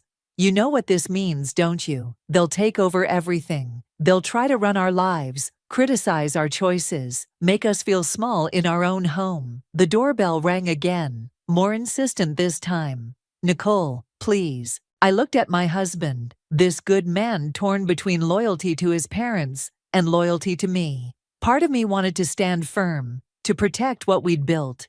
But another part, a darker part, whispered of opportunity, of karma, of revenge, served not cold, but at a slow simmer. Fine. I straightened my spine, smoothed my expression, let them in. But remember this moment, Tom. Remember, I tried to warn you. I watched him hurry to the door, already shifting into the dutiful sun. As Walter and Margaret's voices filled our entryway, I touched the family photo one last time. Game on. 3 days. That's all it took for Margaret to rearrange my kitchen, criticize my parenting, and turn my sanctuary into her personal stage for passive-aggressive theater. I stood at the counter, watching her reorganize my spice rack for the 3rd time. The alphabetical system worked fine for 15 years. Oh, darling. She smiled that razor-thin smile. Organization by cuisine is so much more sophisticated. Though I suppose you wouldn't have learned that in your circumstances. My fingers tightened around my coffee mug. The morning light caught the mysterious chest they'd brought, still sitting untouched in the corner of our living room. Walter guarded it like a dragon's hoard, changing the subject whenever anyone asked about its contents. Tom walked in, already in his work coveralls. Margaret's nose wrinkled slightly at the grease stains. Thomas, dear, have you considered what we discussed about returning to college? I froze. This was news to me. Mom, I've told you, I'm happy being a mechanic. Tom grabbed his lunch from the fridge, avoiding my eyes. But you had such potential in business school before you dropped out to marry. She caught herself. but the implication hung in the air like smoke. To marry me, I finished. Say it, Margaret. Walter chose that moment to emerge from the guest room, newspaper tucked under his arm. The market showing signs of recovery. If I could just access my old contacts. Your contacts who helped bankrupt you. The words slipped out before I could stop them. The room went silent. Walter's face darkened. You don't understand business, Nicole. Sometimes calculated risks. Calculate your way into our guest room. I set down my mug. Speaking of which, when do you plan to contribute to household expenses? Nicole, Tom warned. No, it's a fair question. Walter straightened his shoulders, a ghost of his former authority. We'll contribute once I've sorted through some opportunities. Opportunities in that chest you won't talk about? Margaret gasped. How dare you? After we've been nothing but grateful guests. I laughed, sharp and hollow. Grateful? You've spent 3 days criticizing everything from my cooking to my career. You've rearranged my home without asking. Now you're pushing Tom to abandon his job. I'm trying to help him reach his potential. Margaret's voice rose. Instead of wasting his life fixing cars like some common, that waste of life paid for your grandson's college education. I cut in. While you and Walter were too busy with your country club memberships to even attend his high school graduation. Tom slammed his lunchbox down. Enough, both of you. Thomas, Margaret reached for him, tears welling. We only want what's best. I need to get to work. He headed for the door, pausing only to kiss my cheek. The gesture felt mechanical, distant. After he left, Walter cleared his throat. Perhaps we should discuss establishing some household guidelines. Here's a guideline, I said, turning to face them both. That chest, either tell me what's in it, or it goes to the garage. This isn't a storage facility. Walter's hand twitched toward his pocket, where, I noticed, he kept a small key on a chain. The contents are private business matters. Surely you understand. What I understand is that you're hiding something. In my home, around my family. Margaret stepped between us. We've obviously overstayed our welcome this morning. Walter, let's give Nicole some space to compose herself. They retreated to the guest room, Margaret shooting me a look that could freeze hell. I waited until their door closed, then pulled out my phone to text Eleanor, my grandmother. If anyone could help me navigate this mess, it was her.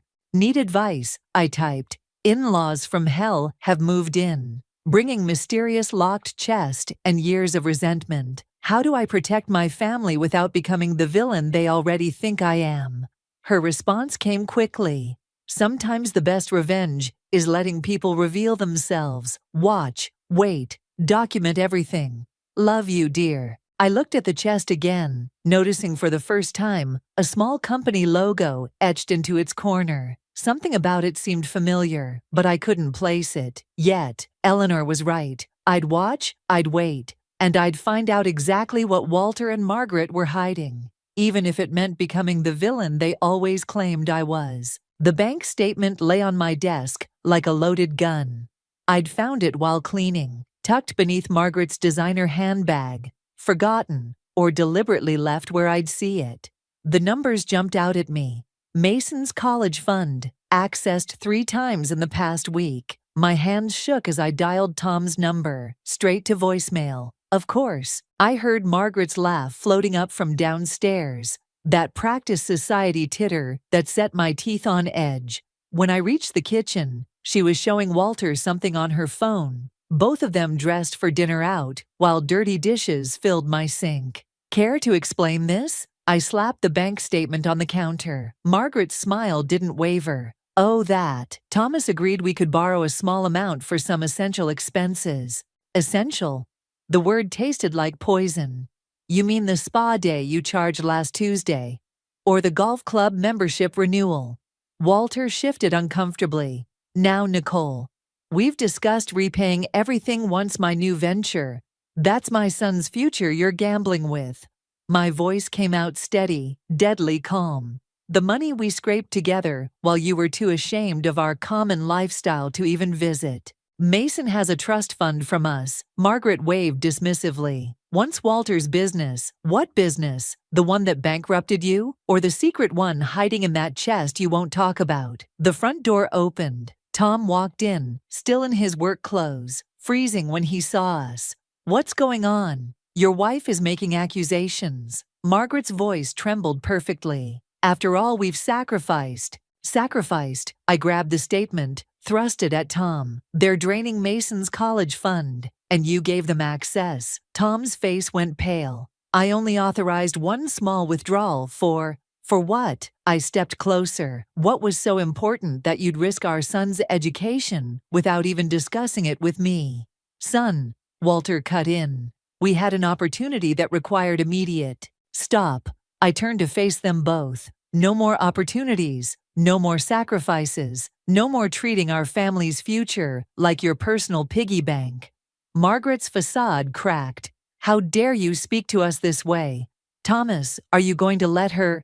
Let me what? Protect our son. Someone has to, since his grandparents are too busy trying to maintain their country club lifestyle to care about his future. That's enough. Tom's voice was sharp. Mom, Dad, you promised this was a one-time thing. It was necessary, Walter insisted. The contacts in that chest, the documents, they're worth millions. We just needed startup capital. I laughed, harsh and bitter. So that's what's in the mystery chest. More get-rich-quick schemes? You don't understand business, Margaret snapped. Of course, working in a library. Get out. The words surprised even me. The room went silent. Nicole, Tom started. No, they leave, or I do. And I'm taking Mason's remaining money with me. Margaret clutched Walter's arm. Thomas, surely you won't let her.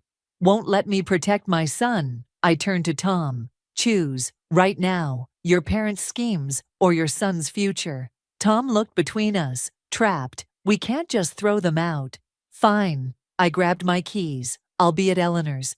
Call me when they're gone, or when you remember who you built this family with. Nicole, wait. But I was already moving. Past the precious chest, past Margaret's tears, past 20 years of trying to prove myself worthy of their precious son. At the door, I paused. You know what's funny? I actually believed you'd changed. That losing everything might have taught you something about family, about what really matters. I met Walter's eyes. I was wrong. You're still the same entitled, selfish people who thought their son married beneath him. Only now you're trying to drag us down with you. As I drove away, my phone buzzed with messages. I ignored them all, except one, from Eleanor. Remember, dear, sometimes the strongest revenge is simply standing your ground. Are you ready for dinner? I made your favorite pie. I smiled through tears, turning toward the nursing home. Let them scramble. Let them panic. Sometimes the best way to win was to simply walk away and let the truth do its work. But first, I had some research to do about Walter's old company and that mysterious chest's logo. Something told me there was more to this story than failed business ventures and wounded pride. Eleanor's nursing home computer hummed as I scrolled through archived newspaper articles. 3 days of research had led me here, piecing together Walter's past like a jigsaw puzzle of lies. Found something interesting? Eleanor wheeled closer, setting down 2 cups of contraband coffee she'd smuggled from the staff room. Walter's company didn't just go bankrupt. I turned the screen toward her. They were under investigation for investor fraud when everything collapsed. Look at the date, exactly when they stopped speaking to us. The mighty do fall hard, Eleanor mused. But that doesn't explain why you're here at midnight instead of fixing things with Tom. My phone buzzed. Another message from him. I ignored it. That chest they brought?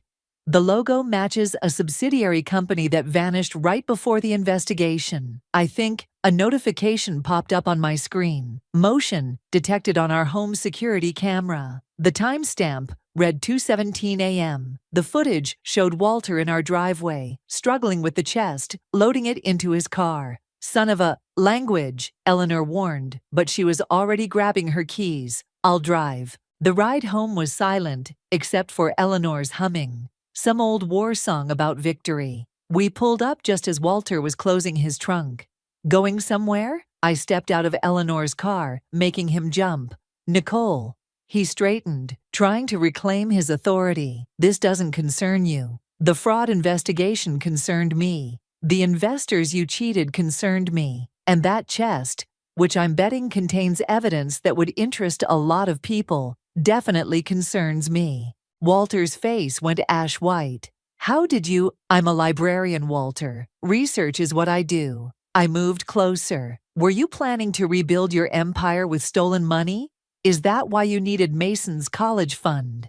You don't understand. His hands shook as he reached for his car door. Those investors, they were going to what? Expose you. Press charges. Is that why you and Margaret cut us off? Afraid we'd learn your perfect life was built on lies. Headlights swept across us as another car pulled up. Tom stepped out, still in his work clothes, looking between us with dawning comprehension. Dad, what are you doing? Your father, Eleanor called from her car, is running away with evidence of his crimes. Again. Some people never learn new tricks. Walter's composure cracked. Thomas, son, I can explain. Like you explained when you needed Mason's money. Tom's voice was quiet, dangerous. What's in the chest, Dad? Nothing that. The truth, I cut in. For once in your life, Walter, tell the truth, or I call the police and let them find out. The silence stretched, broken only by Eleanor's engine idling. Finally, Walter slumped against his car. Documents, proof of, arrangements. If I could just get them to the right people, restore our position. By stealing from your grandson. Tom moved to stand beside me. That's what the college fund was for, to buy your way back into your old life. We deserved that life. Margaret's voice made us all turn. She stood in the doorway, elegant, even in her robe. We were somebody before. Before your lies caught up with you, I finished. Before you had to face consequences. Tom pulled out his phone. I'm calling the police. Wait. Walter's voice cracked. Please, I'll leave. Take the chest. Disappear. You'll never hear from us again. No. I surprised myself with the word. You'll open that chest right now. Show us everything. Then we'll decide what happens next. Nicole, Margaret pleaded. Those are the terms. Otherwise, Tom makes that call. Walter looked at his son, perhaps seeing him clearly for the first time. Not as the boy who worshipped him, but as the man who'd built something real while he'd built castles of sand. The key, he whispered, pulling the chain from his neck. It's all there, everything. As Tom took the key, Eleanor chuckled from her car. Sometimes revenge isn't about destroying someone, she called. Sometimes it's about forcing them to face their own reflection. I watched Walter's shoulders cave as Tom approached the trunk, knowing that whatever we found inside would change everything. But maybe that was the point. Maybe some things needed to break before they could be rebuilt.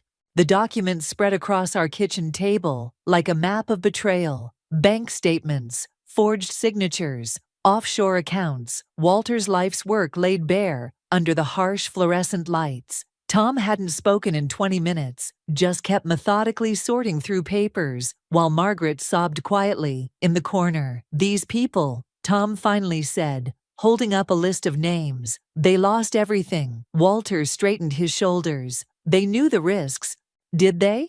I picked up another document. Like how you forged these transfer authorizations, or how you backdated these contracts. You're missing the bigger picture. Walter reached for the papers, but I pulled them back. With these contacts, these relationships, we could rebuild. Rebuild what? Tom's voice cracked. More lies? More theft? Eleanor wheeled closer to the table, examining a document through her reading glasses. My late husband lost his pension to a scheme like this. The man responsible never faced consequences either. Something clicked in my mind. That's why you cut us off, isn't it? Not because I wasn't good enough for Tom. You were afraid we'd discover where your money really came from. Margaret lifted her tear-stained face. We were protecting you. By stealing from your grandson. I stood up, my chair scraping against the floor. By hiding in our home while planning to rob more people. I can fix this. Walter's desperation filled the room. Nicole, you're smart.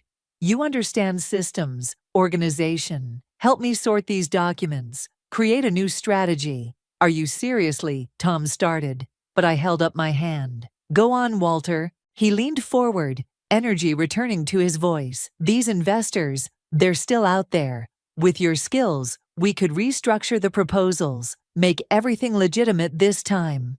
And the money you took from Mason's account. Seed funding. Once we're operational. Stop. I gathered the papers into a neat stack. You want my help? Here are my terms. First, you return every penny you took from Mason's fund. Second, you write a full confession about these documents, the fraud, all of it. Walter paled. That would ruin. You're already ruined. The question is whether you want to drag your son down with you. Thomas, Margaret pleaded. You can't let her. Let her what? Tom stood beside me. Protect our family. That's more than you ever did. I pulled out my phone, started taking photos of the documents. Walter lunged forward, but Eleanor's cane shot out, blocking his path. Careful, dear, she said sweetly. Assaulting a witness wouldn't help your case. What are you doing? Walter's voice shook. Insurance. I met his eyes. You have until morning to decide. Confession and restitution. Or these documents go to the FBI. You'd destroy your husband's family? No, Walter, you did that. I'm giving you a chance to save what's left of it. Margaret stood, smoothing her robe, with trembling hands. We could still be a family, if everyone just— We were never family to you. Tom's quiet words cut through her performance. We were just another asset to manage. I finished photographing the documents, then handed them back to Walter. Morning, Walter. Choose wisely. As they retreated to the guest room, Eleanor patted my hand. You're giving them more mercy than they deserve. It's not mercy. I watched Tom sink into a chair, the weight of decades of lies crushing him.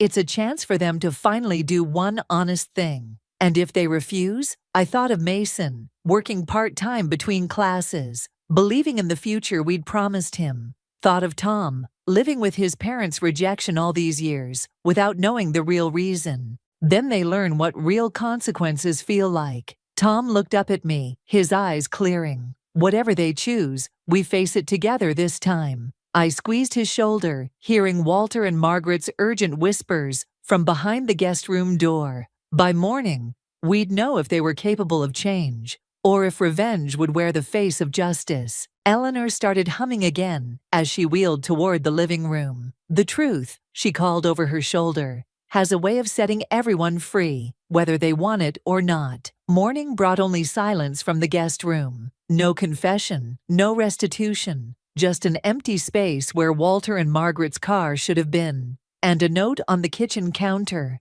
We're sorry it had to be this way. My phone buzzed, a bank alert. I nearly dropped it when I saw the balance. They'd cleaned out not just Mason's account, but our joint savings too. Everything we had. They're gone? Tom stood in the doorway, still in his sleep clothes, looking smaller somehow. They took everything. My voice sounded distant, hollow, all of it. The photos I'd taken of the documents refused to load. Deleted remotely somehow. Walter's technical skills hadn't completely abandoned him. The chest sat empty in the corner, mocking us. My phone rang, Mason's name lighting up the screen. I let it go to voicemail. How could I tell our son his grandparents had stolen his future? I'll call the police. Tom reached for his phone, but I grabbed his wrist. And tell them what? That we harbored criminals, that we knew about the fraud and didn't report it immediately, that we tried to blackmail them instead. Eleanor wheeled into the kitchen, her face grim. They've been planning this since they arrived. The chest, the documents, all theater to keep us distracted while they worked out how to access your accounts. I should have seen it. The realization hit like a physical blow. All those questions about our banking, Margaret reorganizing our files, Walter's late-night phone calls. Tom slumped into a chair. I trusted them, again, after everything. We both did. I picked up Margaret's note, fighting the urge to tear it to shreds. I thought giving them a chance to come clean would what? Eleanor's voice was gentle. Change decades of behavior. Some people only learn through consequences, dear. Mason's text came through. Card declined. Can't buy books for new semester. Everything okay? The room spun. All our careful planning, years of saving, destroyed in one night by people who saw us as nothing but a resource to exploit. There might be a way. Tom's voice was barely audible. I could sell the garage, take out loans, if we liquidate everything. No, the word came out sharp, final. We're not destroying what we built, not for them. Eleanor wheeled closer, took my hand. What's your plan? They think they've won, think we're powerless without proof. I pulled out my laptop, but they forgot something. What's that? Tom looked up. I'm a librarian. Documentation is what I do. I opened my email, found the message I'd sent to myself last night. Scanned copies of every document, every statement, every piece of evidence. And I never keep just one copy. Nicole. Tom's voice wavered. If we do this, there's no going back. They'll go to prison. They made their choice. I started forwarding the files to the FBI's fraud division. Now I'm making mine. Eleanor nodded approvingly. Sometimes protecting your family means making the hardest choice. My finger hovered over the send button. Years of trying to prove myself worthy of their acceptance, of watching Tom struggle with their rejection, of building our life despite their judgment. It all came down to this moment. Mason called again. This time, I answered. Mom, what's going on? I looked at Tom, saw him nod slightly. Mason, honey, we need to talk. About your grandparents, about your future, about everything. Is this about the account? Because I can get a job. No, my voice strengthened. This is about justice and family, and learning that sometimes the people who hurt you the most are the ones who should have protected you. I pressed send on the email, feeling something break and rebuild inside me simultaneously. The revenge I'd imagined had transformed into something else. Not satisfaction, but a quiet, determined resolve to protect what mattered, no matter the cost. Come home, I told Mason. We'll face this together. Eleanor started humming her war song again, but this time it sounded less like victory and more like survival. The FBI caught up with Walter and Margaret at a luxury resort in Phoenix. Not in hiding, no, they were hosting a investment opportunity dinner for potential marks. Some habits die hard. I watched them being led into the courthouse. Margaret's designer outfit replaced by County Orange. Walter's shoulders slumped beneath the weight of handcuffs. Tom stood beside me, his face unreadable. Ready? I squeezed his hand.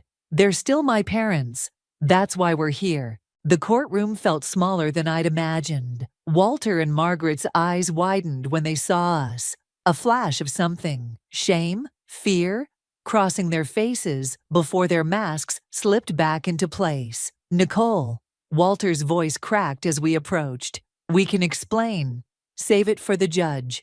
But I sat down across from them, Tom taking the seat beside me. Though I'm curious how you'll explain stealing your grandson's future. Margaret leaned forward, her perfectly manicured hands clasped on the table. We were desperate. If you just helped us rebuild, like you helped us. Tom's quiet words cut through her excuses. When Mason was sick, when we needed you, that was different. Because you had money then. I pulled out a folder, slid it across the table. Or because you were too busy defrauding other families to care about your own. Walter's eyes fixed on the folder. What is that? Everything you left behind. Plus some interesting correspondence I found in the library's archived business records. I tapped the folder. You weren't just running a Ponzi scheme. You were targeting specific families. Ones with sick children, aging parents, desperate needs. Margaret's mask cracked. You don't understand. I understand perfectly. I opened the folder, revealing photos of families, dozens of them. These people trusted you, like we trusted you, and you saw their desperation as an opportunity. We can make it right. Walter reached for my hand, but I pulled back. If you drop the charges, I have contacts. More lies? Tom stood abruptly. More schemes? Thomas, please. Margaret's tears started flowing. We're still family. Family, I laughed, the sound harsh in the quiet room.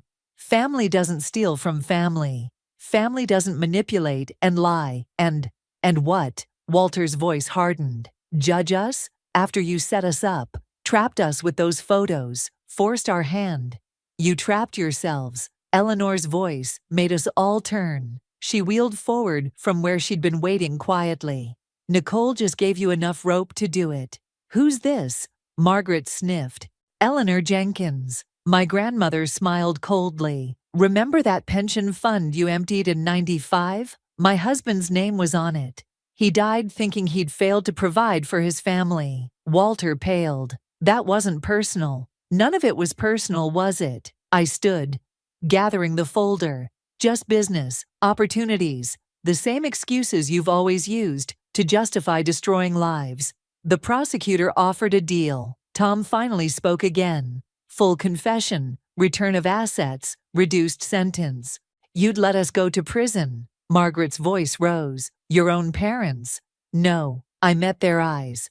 We're giving you one last chance to do the right thing, to show Mason that his grandparents have some shred of decency left. And if we refuse? Walter's businessman mask slipped back into place. I pulled out one final document. Then I submit this evidence of every fraud, every scheme, every victim, going back 30 years. No deals, no mercy. The silence stretched. Eleanor hummed softly, that same war song, but now it sounded like a requiem. Finally, Walter reached for a pen.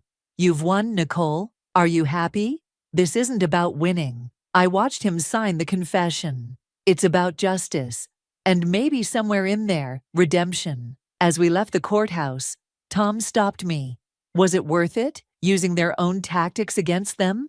I thought about Mason, about the victims' families who would get restitution, about the weight lifting from Tom's shoulders. Sometimes, Eleanor said, wheeling ahead of us, the best revenge is forcing people to face their own reflection in the mirror you hold up. The sun felt warmer somehow, the future clearer, not because we'd won, but because we'd chosen truth over lies, justice over revenge, family, real family, over facades. The prison visiting room smelled of industrial cleaner and stale coffee. Walter sat across from me, his orange jumpsuit a far cry from his tailored suits. He slid an envelope across the table. What's this? I didn't touch it. Mason's college fund, plus interest. His voice was different now, humbler, or maybe just tired. I liquidated some overseas accounts the FBI hadn't found yet.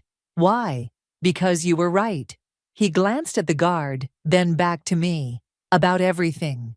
I thought about the restitution hearings, the parade of families telling their stories, Eleanor holding my hand as each one spoke, her quiet strength keeping me from drowning in their pain. Margaret won't see me anymore, Walter said. Says I betrayed her by confessing. And did you?